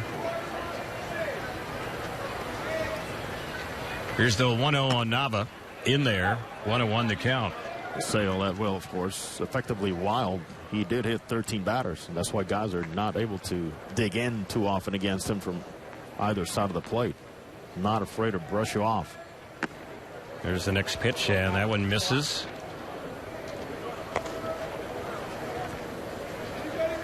So the ball has jumped out of the ballpark a little bit here today. White Sox have a homer. Angels have had 2 in this inning. Here's the pitch, and that's in there for a called strike.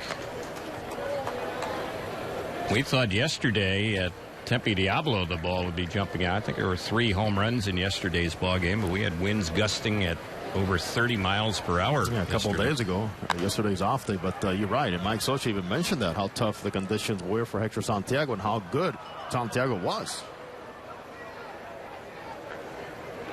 Hector pitched into the 7th inning in that ball game. So good to see the Angels get Matt Shoemaker, who's done a very nice job here today. Some runs to work with. 2-2. That's high and outside.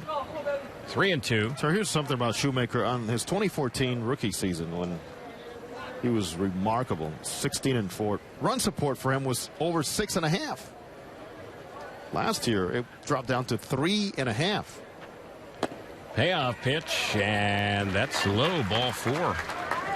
You know, there's a lot of things going your way when you have more quality starts in a losing season and have a worse record than you did in your rookie season when you had less quality starts because all the runs were coming your way and it was pretty much a matter of good timing. I mean, there was a couple of times when Shoemaker came into the game in relief, ended up getting the win.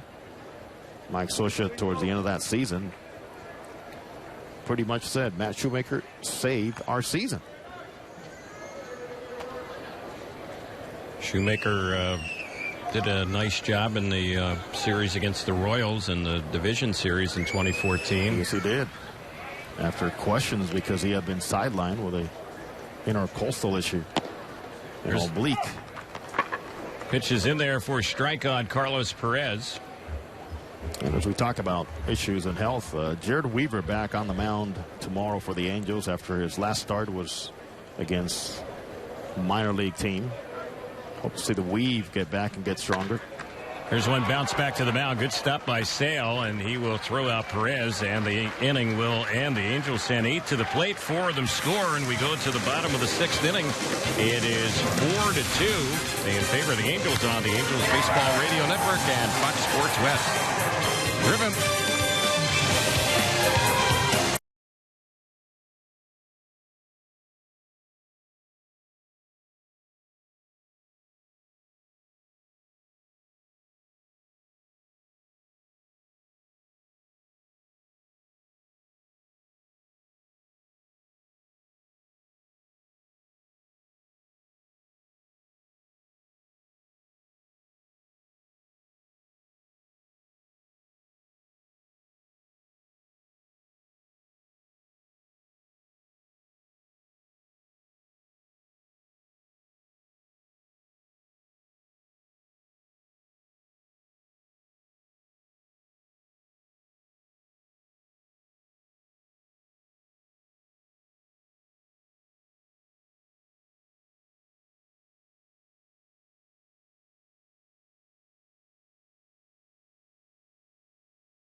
Angels with a 2-run lead for Matt Shoemaker as he gets set to work here in the bottom of the 6th inning. Abreu, Cabrera, and Laurie, the meat of the batting order.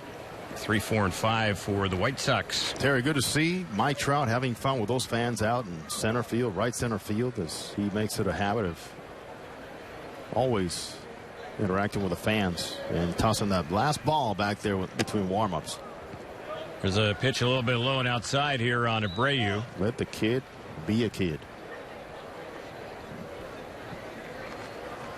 Abreu, fly out and strikeout 0 for 2, and he takes that one low and outside.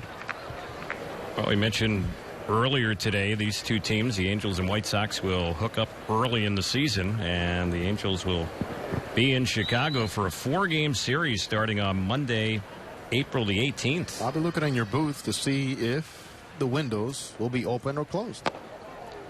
It's April. Well, weather conditions will dictate that decision, Jose.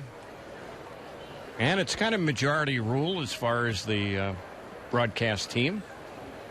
So Mark Langston will have a lot to say. He will. So will Darren Chan. Absolutely. And I'll be the last piece of the puzzle. I'll have the smallest part of the decision-making process. DC is just cracking up back here going, there's no way. But the odds are it's going to be pretty cold that time of year, so only time will tell. There's a cut and a miss at a 3-1, 3-2. That road trip before the Angels get to Chicago, the Angels will be in Minnesota. So that might not be that toasty either there in Minneapolis. Bundle up. Pack heavy. There's one that is inside on a 3-2, and Abreu is on with a leadoff walk. Matt Shoemaker's reaction there, one, of course, that just shows how disturbed he was, upset about that walk. Leadoff walk, he thought he had him exactly where he wanted. And when the team gives you 4 runs to work with, the one thing you don't want to do is walk the leadoff guy.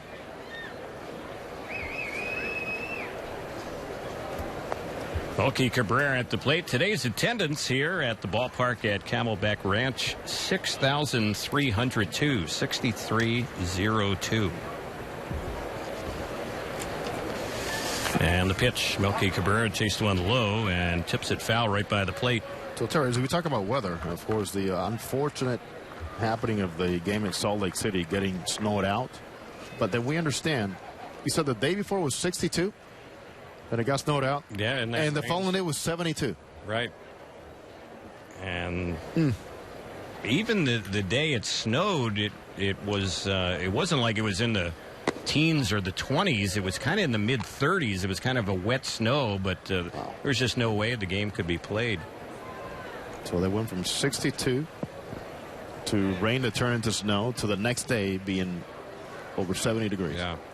Very unfortunate that game was postponed, but it had to be because of the weather conditions. They sold out that game when they announced the Angels were going to be there. They sold that game out in an hour. And that was announced. Right. Over a year ago. Right. That's right. 2 balls, 1 strike to count on Melky Cabrera. He's the tying run at the plate. Shoemaker's next pitch, and this is lifted in the air on the left side of the infield. It's hanging up for Escobar. The Angels' third baseman will put it away near the foul line, and that will be the first out. So Cabrera is retired. Exactly what you want to see in Matt Shoemaker bouncing back, and Melky Cabrera saw a fastball right down the middle. All of a sudden, that ball takes off to the outer half, gets it off the end of the bat. And for Matt Shoemaker, staying around the zone and having these hitters swing early is going to be key here. He is now at 81 pitches. So the batter now is Laurie, who's gone 1 for 2. Shoemaker's pitch right in there for a called strike.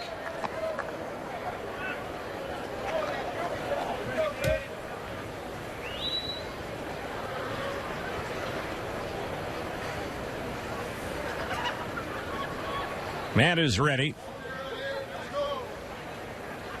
And from the stretch, a long look in for the sign. Here comes the pitch. That's a little bit inside. 1 ball, 1 strike.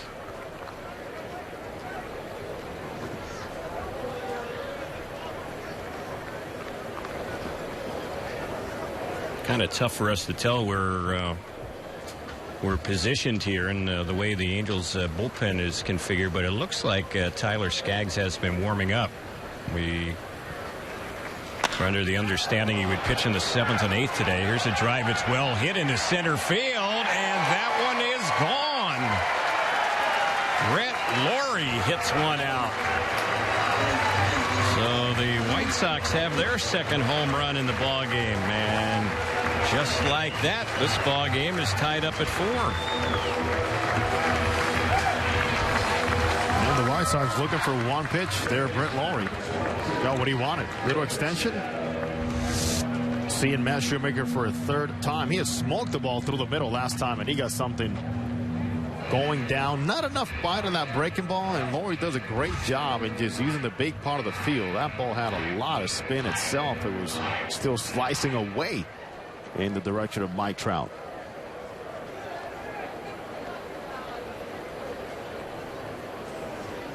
That is now 7 home runs allowed by Matt Shoemaker here in the Cactus League. There's a pitch a little bit low. 1 ball, no strikes.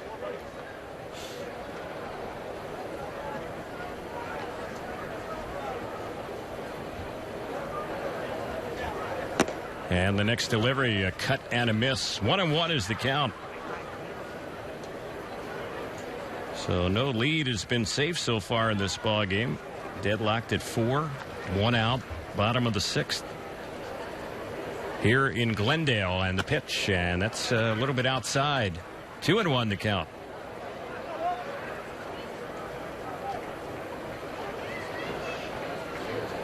It is truly unfortunate. He had been cruising through 5 innings. Next delivery, this one is lifted in the air to right field. It's hanging up for Cole Calhoun. He'll put it away. That's the second out. And then Terry, to see his disgust after he walked Jose Abreu, hoping that wasn't a reason for him to lose focus on that one pitch to Lawrie. That becomes a little more costly here.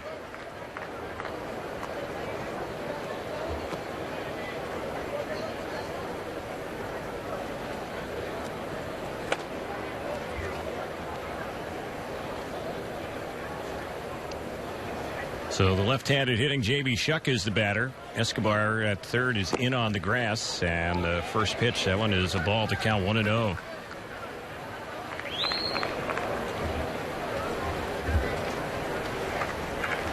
White Sox have action in their bullpen. Sale's day is probably over. He's worked 6 innings for Chicago.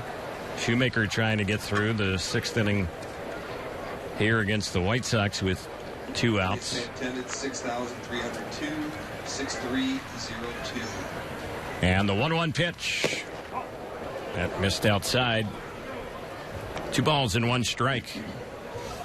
Fans, spring training baseball live with MLB.com @BAT app. You can stay connected all spring with radio broadcasts, video highlights, stats, news, and more.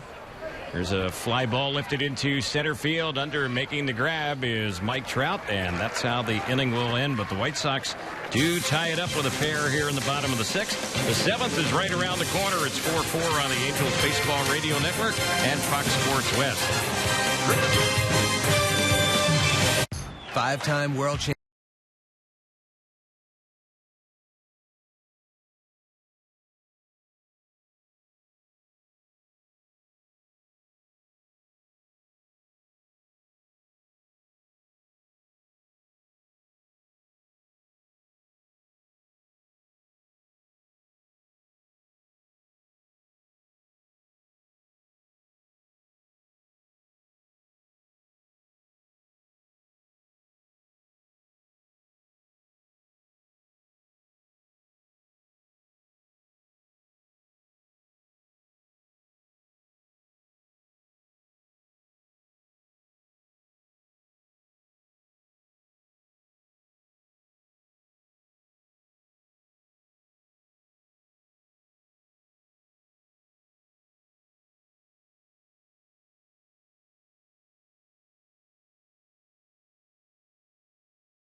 New pitcher in the ballgame for the White Sox is Zach Putnam. We'll tell you about him in just a moment. And don't forget, every fan matters when the Angels take on the Texas Rangers.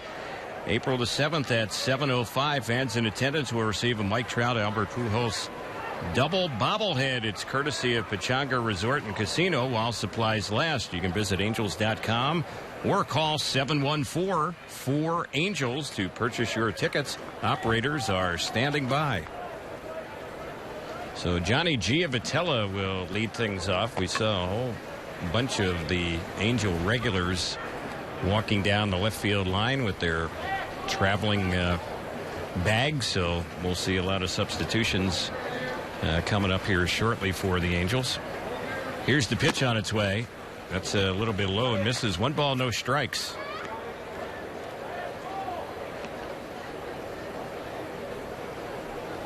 Already we see Cliff Pennington waiting on deck to pinch hit, so he will be batting for Escobar. And looking forward to seeing Tyler Skaggs take them out. Yep.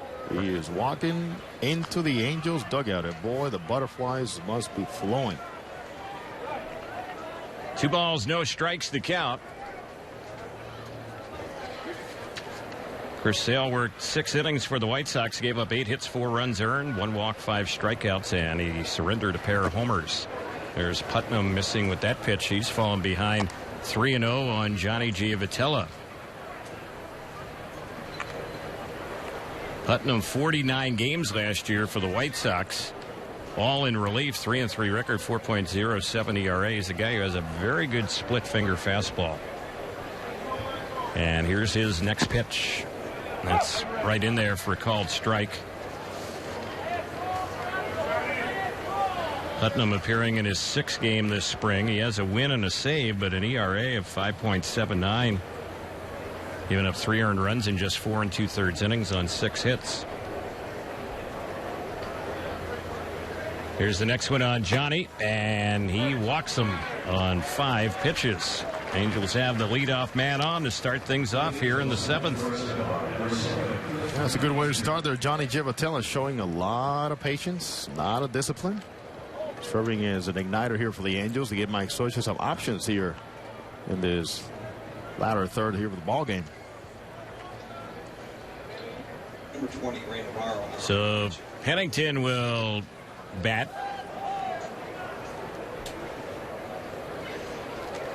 Ray Navarro is waiting on deck, so he figures to be batting for Cole Calhoun. Here's the pitch on Pennington, and he takes that one for ball 1. Pennington is batting for Escobar, who had another good ball game, 2 for 3. Pennington's had a good spring, hitting over 400. Boy, those came in bunches too. Got off to a slow start, then all of a sudden he got red hot. Became a tough out.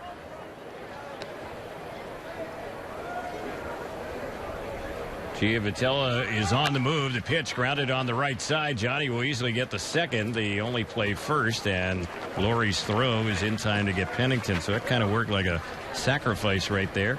Angels had the base runner on the move, 1 away, runner at second, and Navarro will be the hitter. What a nice job there in putting the ball in play, runner in motion, hit and run, and mainly putting that ball in play on the ground. As Pennington will play a big role for the Angels in that bench.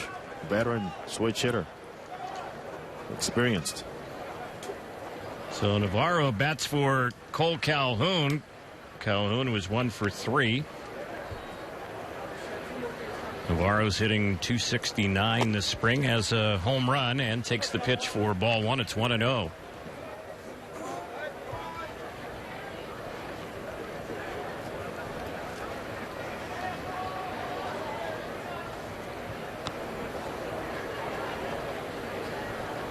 Looks like Todd Cunningham is waiting on deck. He'll pinch hit for Trout. And there's a 1-hopper through the left side of the infield. Giavotella got a late start to third, and he just gets there in time. Wow.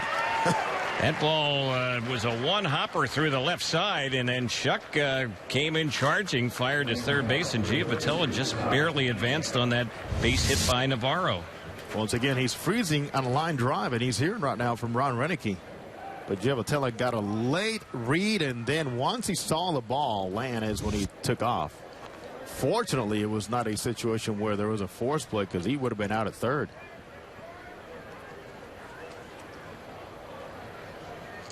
So here's Cunningham batting for Trout. Mike Trout went 1 for 3 with a 3-run homer.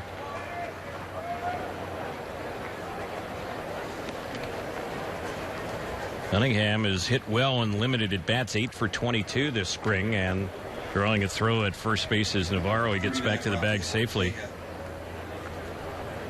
Cunningham was sidelined earlier this spring with a wrist problem, left wrist. And we've seen him in action, though. He's done a good job.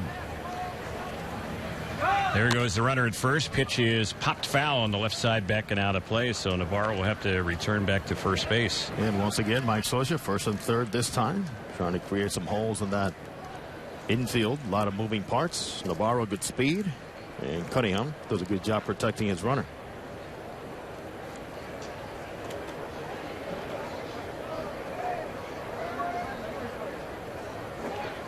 Angels gave up the lead last inning, trying to regain it here. A base hit would do that. Fly ball deep enough to the outfield would do that.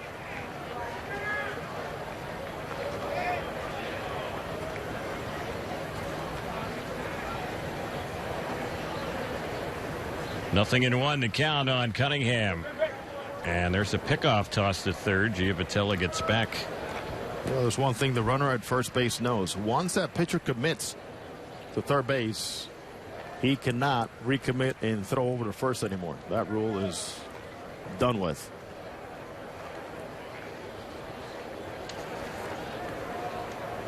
Angels have Rafael Ortega waiting on deck to pinch hit for Albert Pujols. And here's the pitch, a cut and a miss.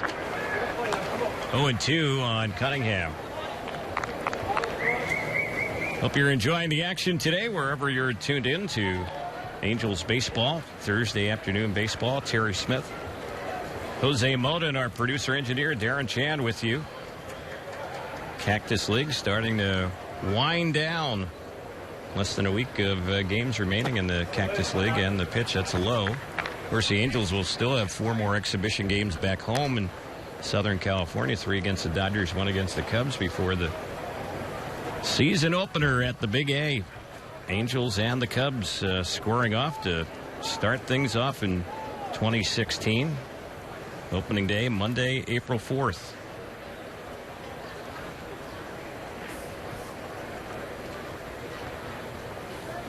One and two, the count. Next pitch, they pitch out. Interesting there. They thought maybe Navarro would be running over at first base. It's a good idea. Waste a pitch there with a 1-2 count. And seeing that Mike Scioscia has put some runners in motion this inning. Good job there by Avila. So the count level 2-2. Putnam taking some time. He's gotten himself into trouble. He walked the leadoff batter to start this inning off. And here's the next pitch. That's low. Good block on it by the catcher Avila. So it's a full count, 3-2. Fans, here's the deal for you. $19.95 gets you Proactive plus a rotating deep cleansing brush. It's valued at $45. You're guaranteed to get clear and stay clear, or you'll get your money back. Call 1-800-644-5944. That's 1-800-644-5944.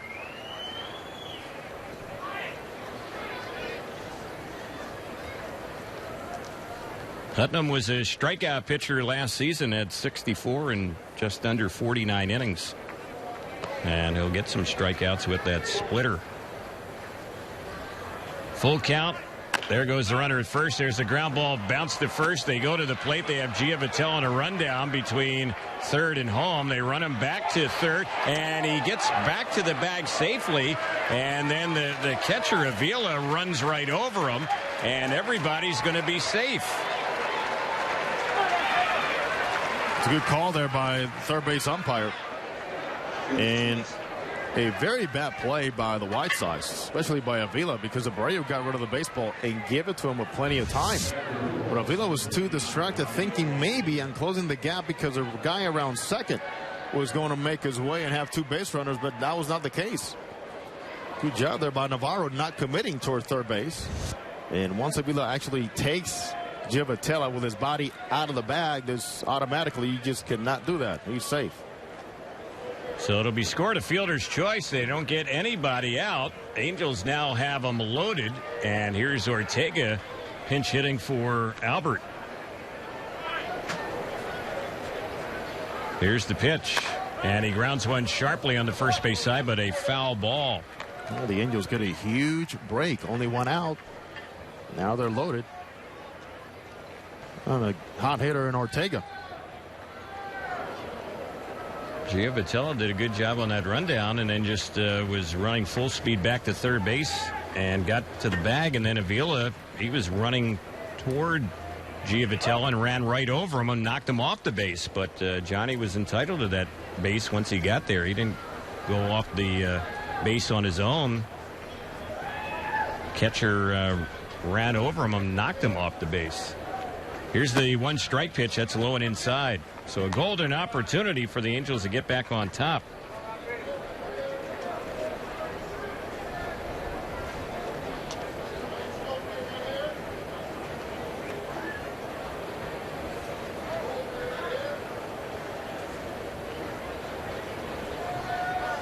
Ortega awaiting the next pitch from Putnam. And here it comes. That's outside. 2 balls and a strike. Ortega hitting just under 300 this spring. He's 10 for 34 with 7 runs batted in. He's also stolen 3 bases, and that's the most by any Angel this spring.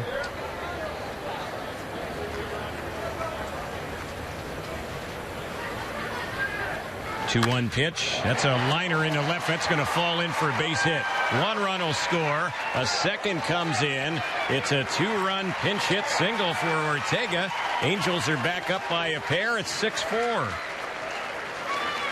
Got the Ryman up, and Ortega, who's done a fine job. Every time he comes into a game, he makes a difference with the base running, his arm, his fielding, the bats. He's got some speed, and here we go again. Staying right with it and doing a good job watching how Putnam was pitching to Cunningham. A lot of off-speed pitches down in the zone. He did a great job staying with it right through the box and letting the location dictate his swing and approach.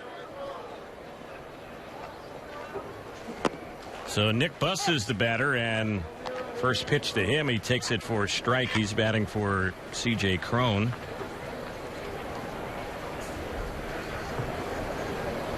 Cron homered his last time up. Hit his first of the spring. It was last inning.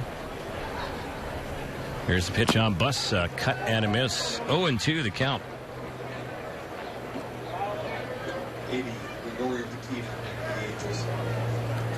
Looks like Gregorio Petit has now gone over to the on-deck circle, and he's slated to pinch hit for Simmons. Next delivery, lifted in the air in his right field, not very deep. Coming in is Melky Cabrera. He'll make the catch in fairly shallow right. Runners have to hold on that one. That's the second out. Let's pause for stations to identify themselves here on the Angels Baseball Radio Network and Fox Sports West.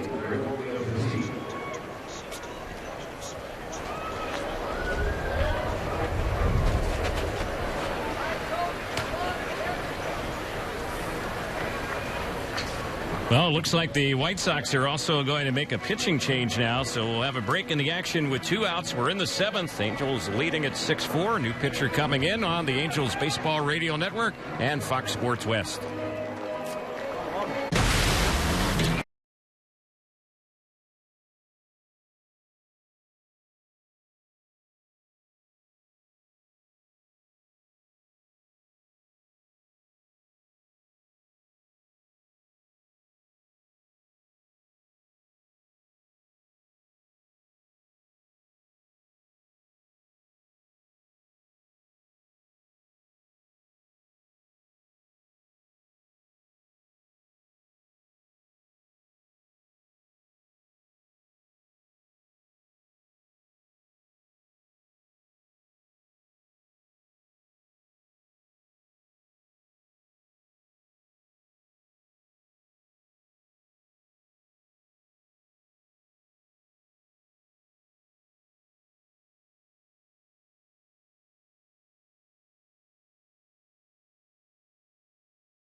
New pitcher for the White Sox, their third of the ball game, is Matt Albers. He was in 30 games for them last year. Did a very good job. 2-0 record in relief. 1.21 ERA. He's a guy who usually throws strikes, and here's his first pitch. That one is ripped down the left side, but a foul ball. So it is 0-1 on Gregorio Petit.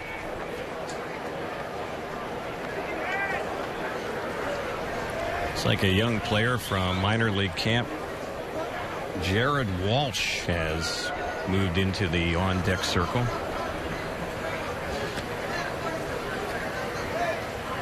Here's the pitch. That's way low and outside. Albers, who is on the hill, appearing in his 5th game this spring. 4 scoreless innings, allowing 2 hits, striking out 5. It's a guy with a good sinker, slider, good curveball and changeup.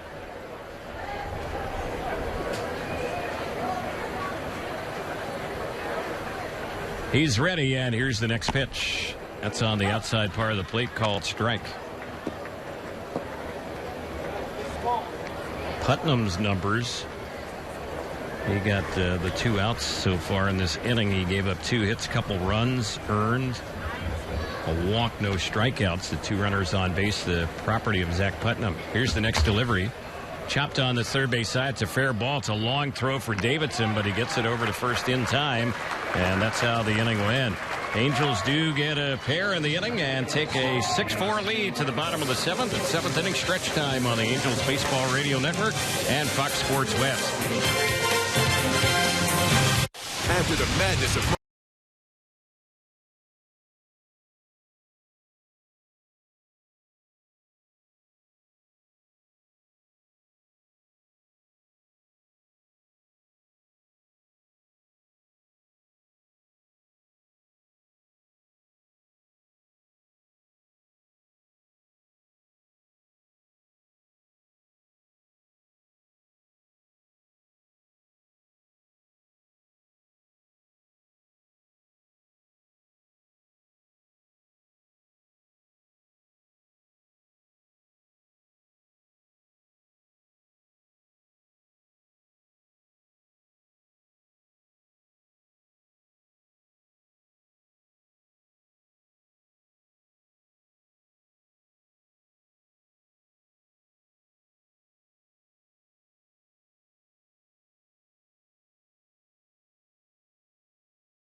So we get ready to move to the bottom of the 7th. Angels are up 6-4.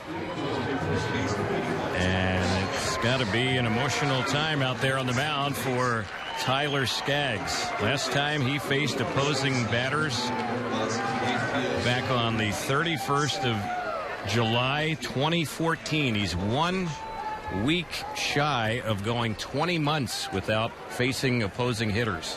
What a welcome sight this is for all of us, considering how hard this young man has worked to get to this point. And his first pitch, it looked like a first pitch fastball, missed a little bit high. 1 ball, no strikes. Butterflies, eagerness, nervous. It's all fair right now. And the next delivery, it's fouled off on the right side, backing out of play. It's mechanics, of course, are the one issue they're going to be keeping an eye on. The flow, the finish with the arm, and making sure nothing's being compensated for. But certainly, once you get to this point, you have passed so many tests to get here. And we're so happy to see that. There's a fastball outside. 2 balls and 1 strike. Angels have made a lot of changes around the infield and outfield. Pick those up after the next pitch here on Saladino.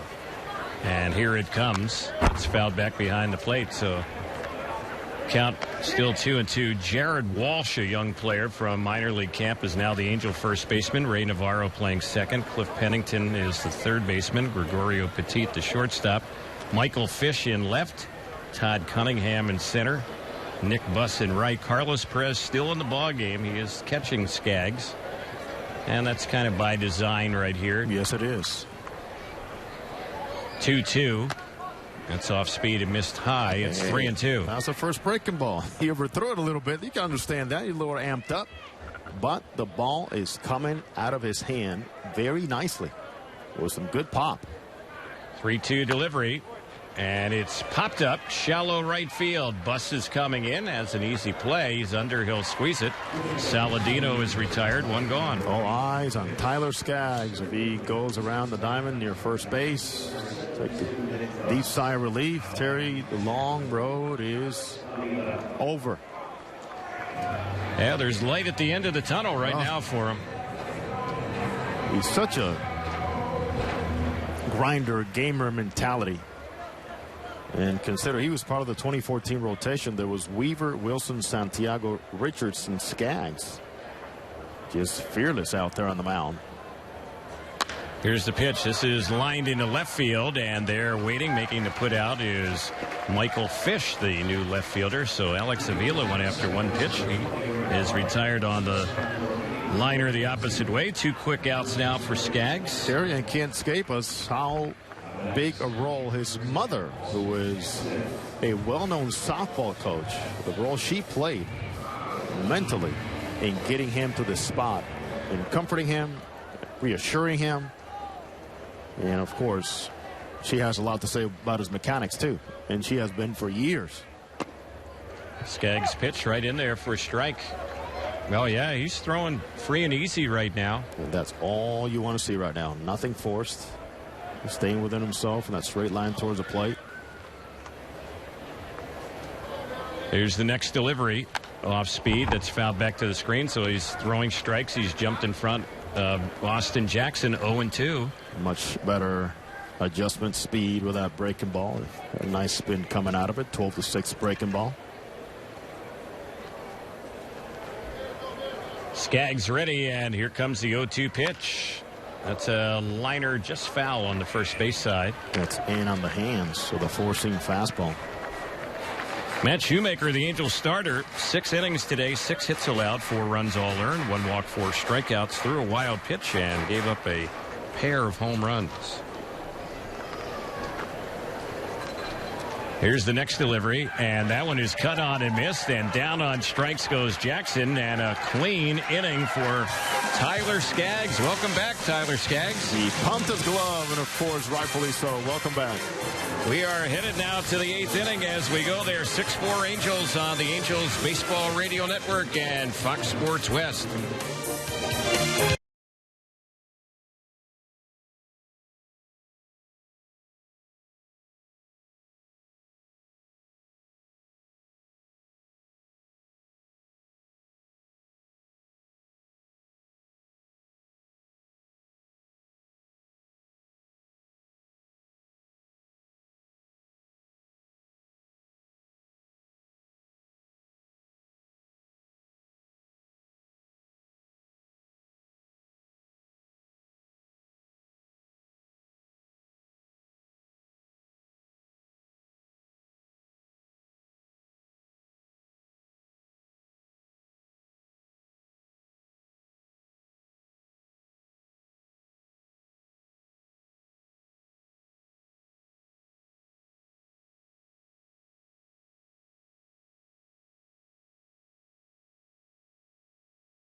first, Mantia second.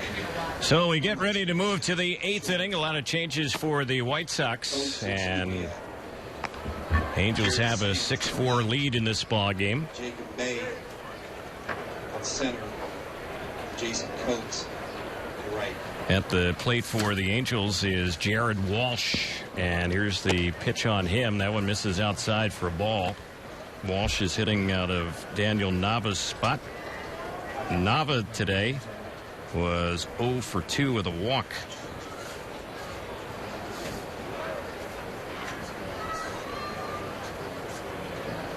Here's the pitch, and that's chopped foul over on the left side as Walsh bats for the Angels. This is his first time up today. Terry, I can't say enough about how teammates, staff, Tyler Skaggs' family, everybody, including Tyler, how he must feel sitting in that dugout right now, having overcome that first hurdle, that first inning. And the nice finish for the ninth bender for a strikeout. Yeah, he couldn't ask for anything more. Clean inning. And the Angels could really use his arm to keep developing the stamina, get all the kinks out, build up arm strength, because he could be a big factor considering how this rotation is shaping up right now. 2 balls, 2 strikes on Walsh. He was born in Milwaukee, resides in Duluth, Georgia, and he is going to take that one. Got him on the strikeout, and that's one gone.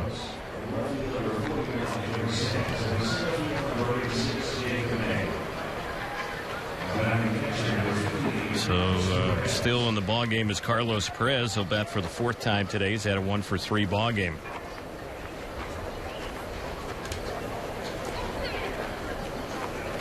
Angels up 6-4, batting here in the top of the 8th. The pitch, and that's right in there for a called strike. We'll run down all the changes that the White Sox have made defensively after the next delivery. And here it comes. That's on the outside corner for a called strike. Terry, anytime there's this silence around this time of the game, you know why. We're all scrambling to find out the right name. That's right. Position, and then where they're hitting. A lot of paperwork going on, Jose. Here's the next pitch. This is popped in the air into left center. That's going to fall in for a base hit. So Carlos Perez has his 2nd hit of the ball game. At first base for the White Sox is Travis Ishikawa. New 2nd baseman is Gerson Mantia. New shortstop is Carlos Sanchez. It looks like they still have Matt Davidson at 3rd base. They have a new catcher, Hector Sanchez, behind the plate. And they have a new look in the outfield as well. We'll get to it after the pitch. And this one is chopped foul over on the left side. The count, no balls and 1 strike. Michael Fish is batting for the Angels. This is his first time up. The outfield for the White Sox, Jerry Sands in left, Jacob May is in center, and Jason Coates in right. Michael Fish, who's batting for the Angels, he is batting for the first time this spring up from minor league camp. And the pitch, he chops one out to 2nd base. This could be 2. Flip to 2nd, relay on to 1st, gets him, and that will end the inning. That was a close play at first base. Angels go down here in the top of the 8th. Bottom of the 8th coming up 6-4 Halos on the Angels Baseball Radio Network and Fox Sports West.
Tyler Skaggs getting ready for inning number 2. He retired all 3 batters that he faced last inning in the bottom of the 7th. And he is set to go. Here's the first delivery. This is Carlos Sanchez, who's now catching for the White Sox, batting for the first time today. And the first pitch right in there for a strike. All eyes on Skaggs. 11 pitches in that first inning he threw. Here's one grounded right to short. Should be an easy play. Petit's throw, a little bit high. And coming off the bag is Walsh trying to make the catch on that one. That'll be an error on Petit. It was close over there, but the first base umpire said that Walsh came off the bag. That ball absolutely sailed on Petit. Once he had to go back to accommodate his feet because of the hop, he was in deep territory. You drop that elbow, and just like that, that ball sailed. So Skaggs will have to work from the stretch. The bottom of the 8th inning. It's being brought to you today by our friends at Rotolo Chevrolet in Fontana. Rotolo Chevrolet, pursuing excellence every day. Visit them at Rotolo.com. That's Rotolo.com. And the first pitch, that one is cut on and missed by the veteran Travis Ishikawa, who's trying to win a reserve roster spot with the White Sox. Was with the Giants and the Pirates last year. Hit only .206. Left-handed batter. Can play first base and the outfield. And the next pitch, Ishikawa cuts at that one and fouls it back out of play. He's had a good spring. 9 hits, including a homer, hitting just under 300.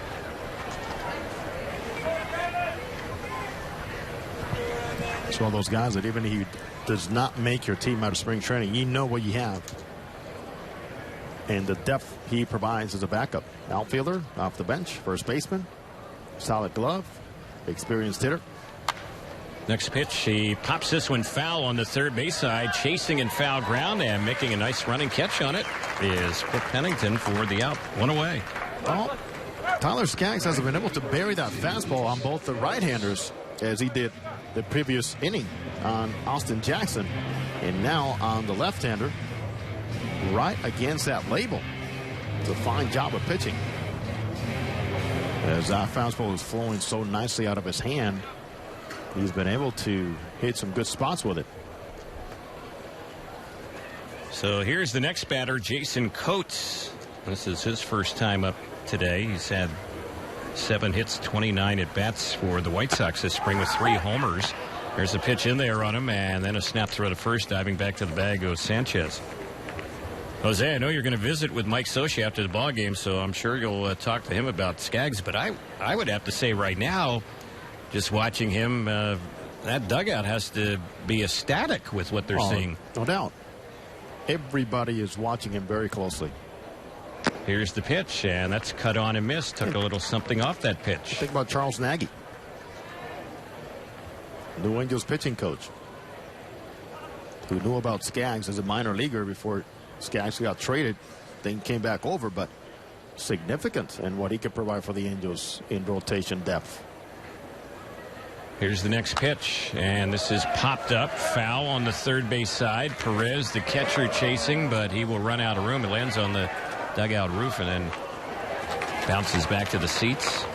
Hey, going back a couple of years with Skaggs and that first start, Terry, that he made for the Angels in the big league club against Dallas Keuchel back on April 5th, 2014. 8 innings, 4 hits, no earned runs. He went 95 pitches coming out of spring training. And right after that game, I remember talking to him for our Angels Live interview, and he says, I found a 2-seamer in the middle of that game, which I had never thrown before. That's outstanding. 2-strike delivery. It's fouled off. Back to the screen. I mean, think about that. He had just made the rotation. Pitched against Dallas Keuchel, who at that point was not the Dallas Keuchel that we know now, but certainly a good pitcher. And he says, well, in the middle of that game, I found a 2-seam fastball that I had never even thrown before. And it worked for him. Here's the 0-2. And it's a breaking ball. It bounces in. Runner breaks for second. Throw is high. And safe at second base will be Sanchez. They're going to score that a wild pitch. No stolen base on that one. 1 ball, 2 strikes. Skaggs ended up making 18 starts for the Angels back in 2014, but the Angels were very careful, Terry, also considering that out of those 18 starts, only on 6 of them he went 100 or more pitches. So Tyler ready to come in with the next pitch here, and it's bounced softly on the third base side. Pennington looks the runner back to second, throws out the batter at first. 2 down here in the bottom of the 8th with the Angels up 6-4.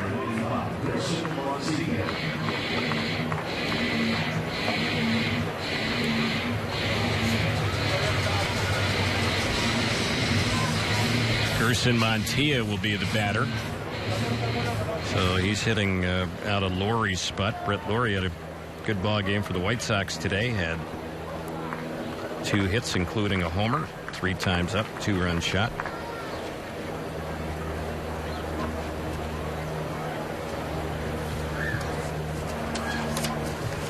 And the pitch, that one's hit well, but foul down the left side. No balls, 1 strike to count on Montilla.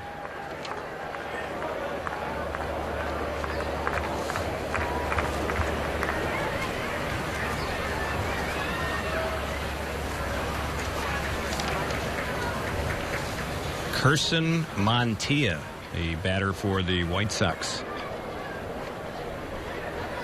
And as he bats here in this ball game, this is his first time up for them this spring. Exciting day for these minor leaguers. A double flap helmets. Big day for them. Hoping to have a nice showing and get another invite to be with the big league team. Skaggs working with 2 strikes and 2 outs as the batter fouled that one off past the Angels dugout. The thing it's been a number of impressive things, but maybe for me, besides how free and easy he's throwing, he's also getting in front of the hitters. He's not getting behind anyone. He's throwing strikes. Keeping it very simple and following the target. And each breaking ball has gotten better. Sometimes tighter, sometimes slower.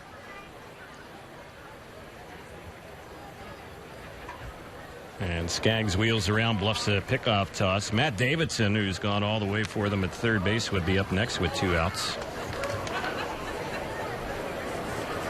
We get to the top of the 9th. Pennington, Navarro, and Cunningham will be the Angel batters, and we'll likely see a new White Sox pitcher. They do have action in their bullpen.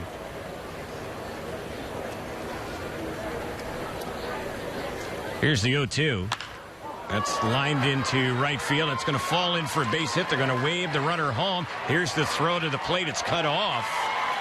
And coming in and scoring will be Sanchez from second base. That's an unearned run due to the error earlier in the inning by Petit.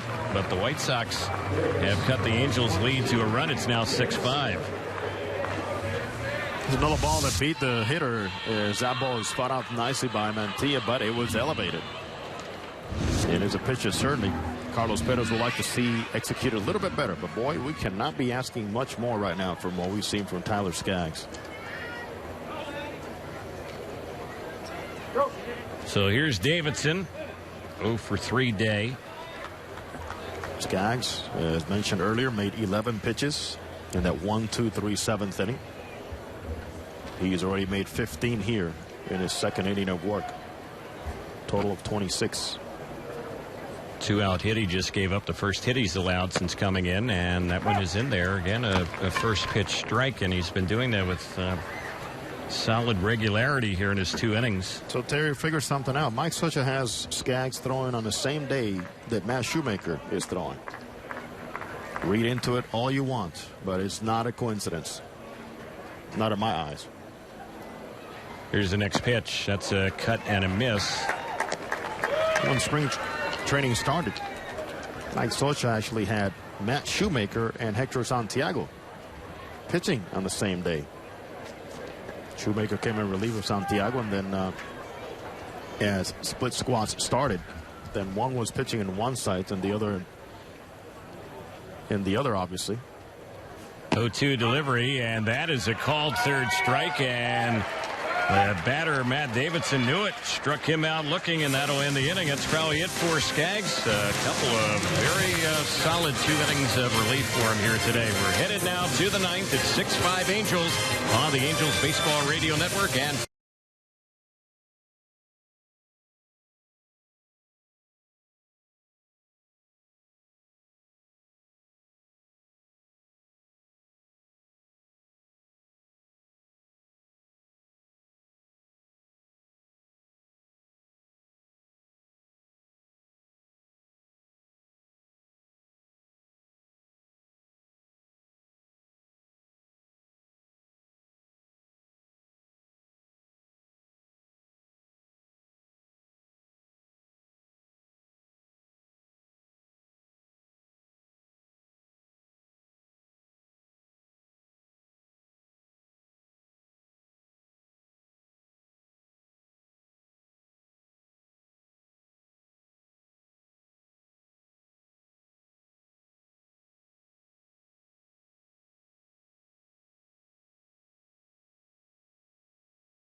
new pitcher for the White Sox as we head to the 9th inning. Their 4th of the day is Jake Petrichka. He was in 62 games for them a year ago, all in relief. Had a couple of saves, 4-3 record, 3.63 ERA. It's a guy who has a good sinker, also a good 4-seam fastball. He will get a lot of ground ball out, so he'll throw a changeup. And the first pitch here, this is inside and low on Cliff Pennington, who's batting for the 2nd time. Pennington 0 for 1 so far today. Angels with a 6-5 lead as we start inning number 9.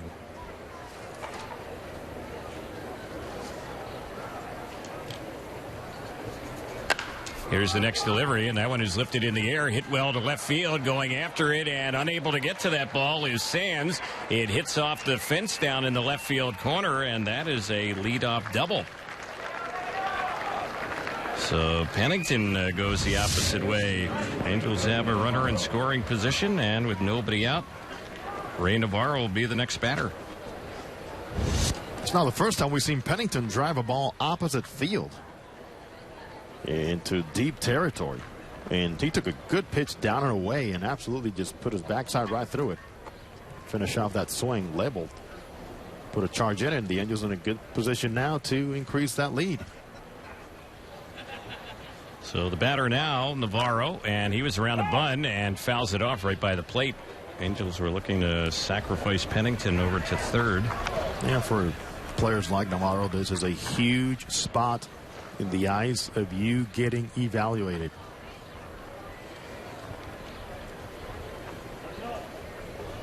We really have to slow the game down. Know that this is part of what you will be asked to do if you're part of the big league team under this type of pressure. Here's the pitch, and Navarro again around a bunt, that time taking the pitch. Missed for a ball, 1 ball, 1 strike. Petrichka is replacing Albers, who worked an inning and a third for the White Sox, allowed a hit, no runs, in Walkeny striking out 1. 6 runs, 12 hits for the Angels, 5 runs, 7 hits for the White Sox. At the corners, Davidson and Ishikawa are in. Here's the next delivery, and Navarro fouls off another bunt try. We'll check out the Dodge Out-of-Town scoreboard for you here on this Thursday, and it's brought to you by the Dodge Challenger. estimated 30 miles per gallon highway. This car was made for driving. Visit Dodge.com. And around the Cactus League, they're in the 9th inning. A Texas split squad all over the Reds, 12-1. Beltre with a home run, couple of home runs for Ruggiano of the Rangers, and Mitch Moreland hit one as well. Here's a fly ball lifted into right center, not too deep. Making the catch on it is Coates, the right fielder, in medium right center, and holding with one out now at second base is Pennington. So Navarro retired on the fly out to the right fielder. Cunningham will bat. Other action in the Cactus League. Royals up on the Brewers 7-3 in the 6th inning. Kendrys Morales' second home run this spring for Kansas City. Arizona and San Diego are 5-5 in the 7th, and Seattle leads Colorado 8-6. That's in the bottom of the 6th. Cunningham, the hitter of fielder's choice so far, is only time up. Here's the pitch. That's low and in. Ball smothered by the catcher, Hector Sanchez.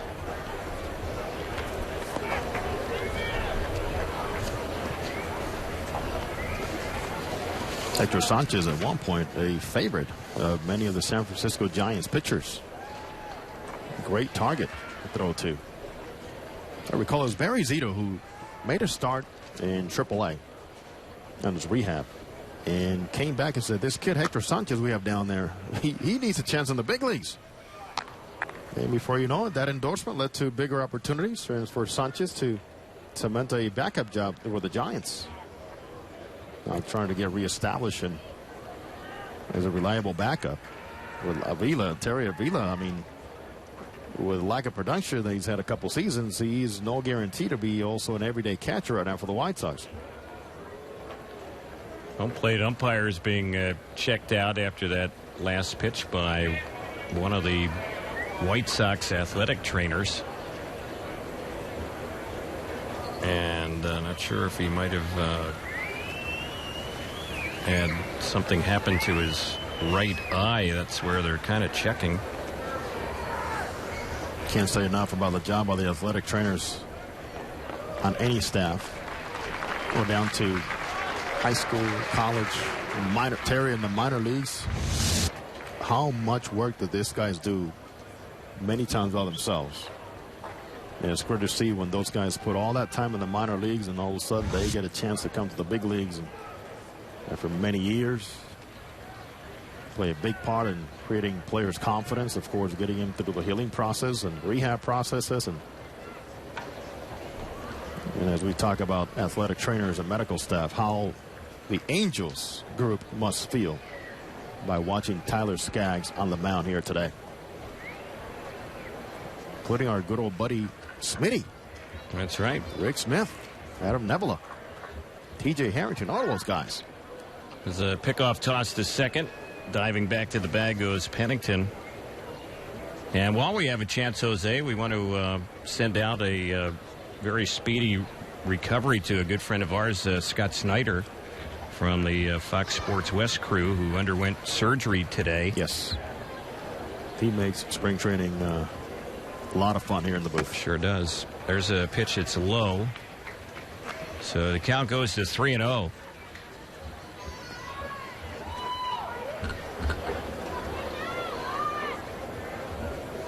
Angels batting here in the 9th and up by a run, 6-5.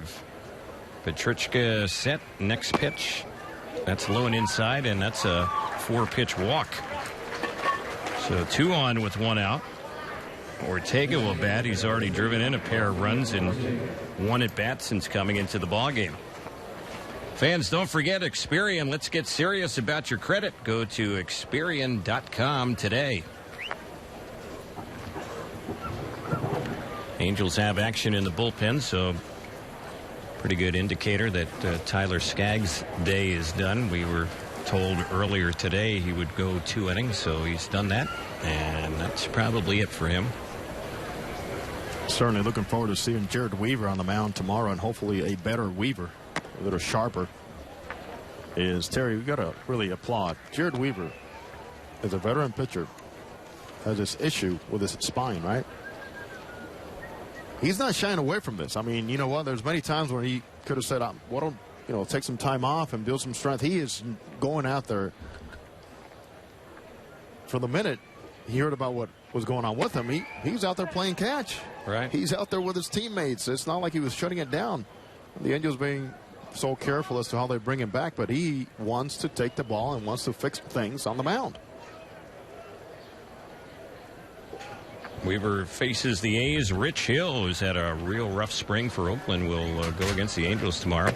There's a pitch on Ortega on a 2-0 that's in there for strike 2-1. Weaver and the Angels, Mike Scioscia, Charles Nagy, the pitching coach, understand that he has some questions to answer as to how he's going to fit into the rotation and what is the best course to take with him if things don't improve. Next delivery. That's line foul down the left side, backing out of play. T.J. Wilson, but still affected by the shoulder issues now.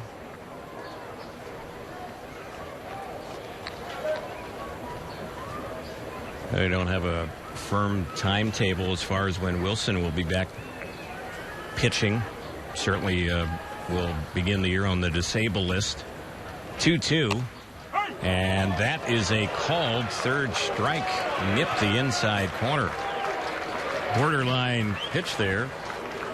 So that's the second out. Ortega retired. Busts the batter now with the 2 runners on and 2 outs. Angels trying to add on to this 1-run lead here in the 9th.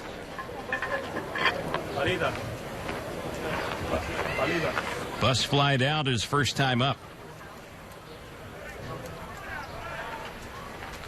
Here's the pitch. That's low. Good block by the catcher, Hector Sanchez.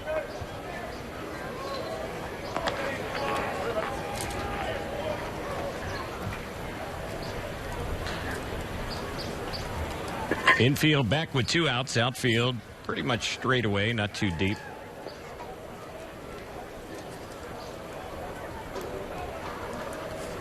Trichka taking time between pitches here. He's in no big hurry. He has the sign ready to come in. And the pitch misses up and in for a ball.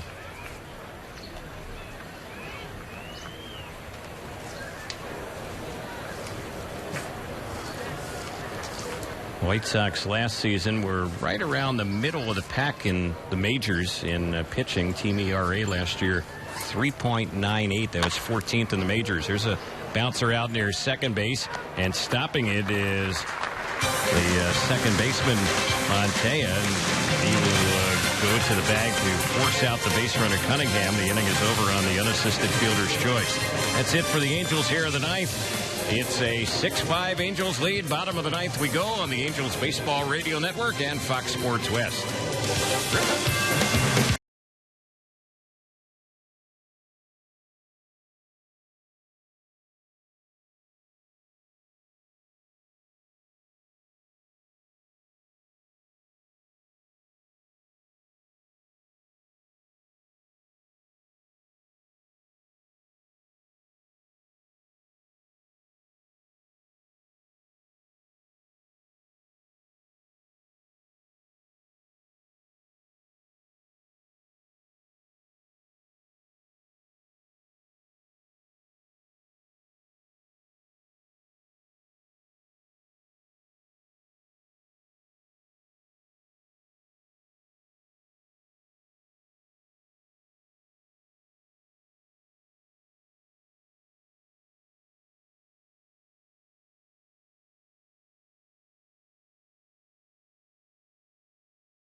Angels bring in pitcher number 3 of the day. Cam Bedrosian takes over for Tyler Skaggs. Skaggs went 2 innings, gave up a hit, a run. It was unearned. He didn't walk, and he threw a wild pitch and struck out 2. So Bedrosian trying to get the save.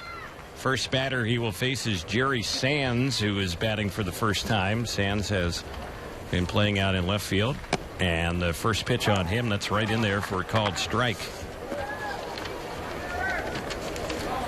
So Shoemaker works 6 innings, Skaggs 2 innings, and Bedrosian now working here in the bottom of the 9th.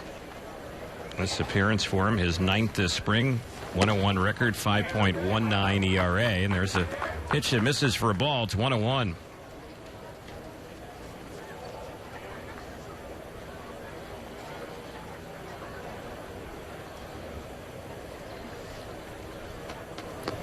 Bedrosian's next pitch, and did Sands go around? Yes, he did. Tried to hold up. That's a strike. It's now 1-2. Jose is headed downstairs. He will be getting ready to visit with Angels manager Mike Scioscia once we're finished here at the ballpark at Camelback Ranch. Get some of Mike Scioscia's thoughts on today's ball game. Hear his thoughts on Tyler Skaggs, who certainly is a story here today, having gone nearly 20 months between facing opposing batters, and he did a very nice job today.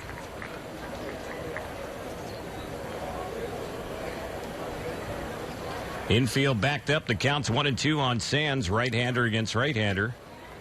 Bedrosian ready, and the next pitch, and that is a called third strike. The ball got away from the catcher Perez, but he fires the first to complete the strikeout.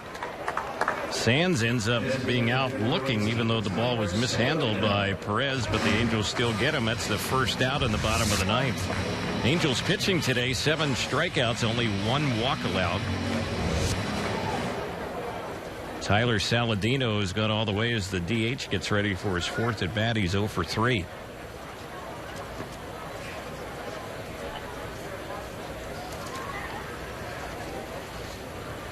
Bedrosian set the pitch right in there for a called strike.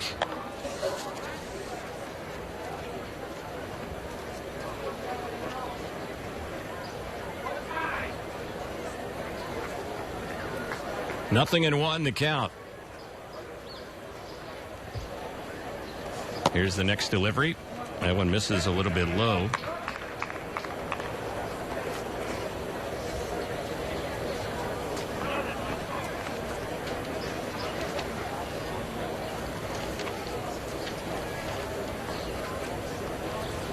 It's like Hector Sanchez waiting on deck.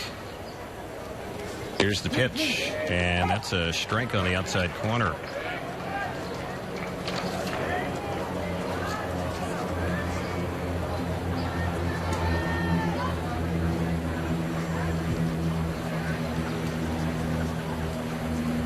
One ball, 2 strikes on Saladino. The next delivery, it's bounced over the mound out behind second. Stopped by Navarro. Long throw to first. Got him. Nicely done by Ray Navarro. He had a range to his right. Stopped that ball on the dirt. A few feet behind second base. All of his momentum was taking him away from first base. But he was able to get enough on that throw, throwing across his body to get the batter at first. 1 more out to go. 2 gone here in the bottom of the 9th. That was a nice play by Ray Navarro. So here's Sanchez batting.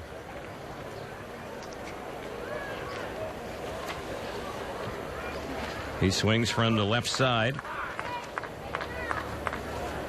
We have Hector Sanchez catching and Carlos Sanchez at shortstop. This is Hector Sanchez's first at bat today. He's hitting out of Avila's spot. He was 0 for 3. No balls, 1 strike, the count. Bedrosian needs 1 more out, and here's the pitch. That's fouled back behind the plate. White Sox are down to their final strike. 0-2, the count.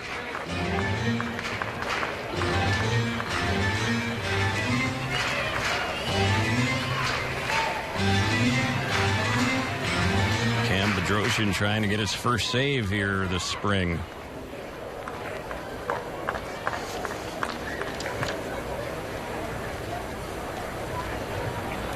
Angels right-hander is ready. Here's the 2-strike pitch. Did he get him? No, just a little bit low. Close pitch taken with 2 strikes by Hector Sanchez. 1-2 the count.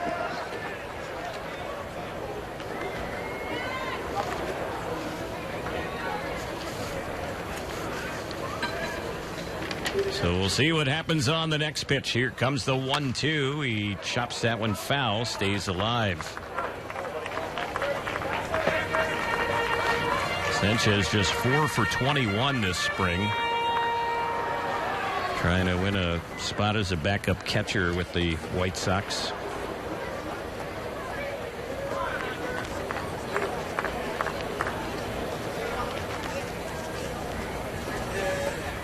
Angels have the right side infield shift on. 3 infielders on the right side. Here's the 1-2 pitch. Chopped foul right over by the White Sox dugout on the first base side. Fans, don't forget, every moment matters. Join us all season long for select Saturday night postgame fireworks presented by Wells Fargo. Purchase your Saturday night game tickets today. Go to angels.com, or you can call 714-4ANGELS. Operators are standing by. Pretty good battle going on here with the count holding at 1 ball, 2 strikes. Here's the next pitch, and checking on that one is Sanchez. They say he was holding. 2-2 the count on the switch hitter, Venezuelan native. Sanchez was a backup catcher to Buster Posey for a number of seasons with the Giants. Used to be Barry Zito's personal catcher. No longer with the Giants, trying to hook on with the White Sox. Here's the 2-2. He cuts it. That one misses it. Struck him out, and the ball game is over. So Bedrosian sits him down 1-2-3 here in the bottom of the ninth with a pair of strikeouts. Good job today by Angels pitching. Just 1 walk allowed, 8 strikeouts. And the Angels post the victory here today, winning it over the White Sox by the final of 6-5. Jose and Angels manager Mike Scioscia will be joining us in just a moment. So the Angels Cactus League record improves to 12 wins, 8 losses, 4 ties. And as far as the White Sox, their spring record is now 12-9-1. Angels will take on the Oakland A's tomorrow afternoon. That game in Mesa at Ho-Ho-Com Park in Mesa. And then the Angels will be back at Tempe Diablo for a ball game Saturday, taking on the San Diego Padres. Good ball game today, and certainly the real bright spot, the return of Tyler Skaggs with those 2 innings of work today. He gave up just 1 unearned run. We're going to head downstairs over on the third base side, foul territory. Jose Malta standing by in front of the Angels dugout area with manager Mike Scioscia.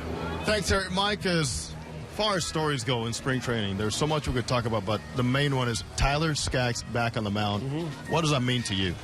Well, that's huge for us to see Tyler out there, and he looked like he didn't skip a beat, and that's that's important. So we're starting to throw the ball better. You saw Matty Shoemaker really pitch well today, and Cam Bedrosian, that's his best outing of the spring. So a lot of positives today. Let's go back to Tyler and what is next in this process, considering how far he's come to make sure he's on track. Well, we'll see. I mean, he's got to go out there and try to make our club. There's a lot of things with command. There's a lot of things with stamina that come into play. But the way Tyler threw the ball today, that's very encouraging.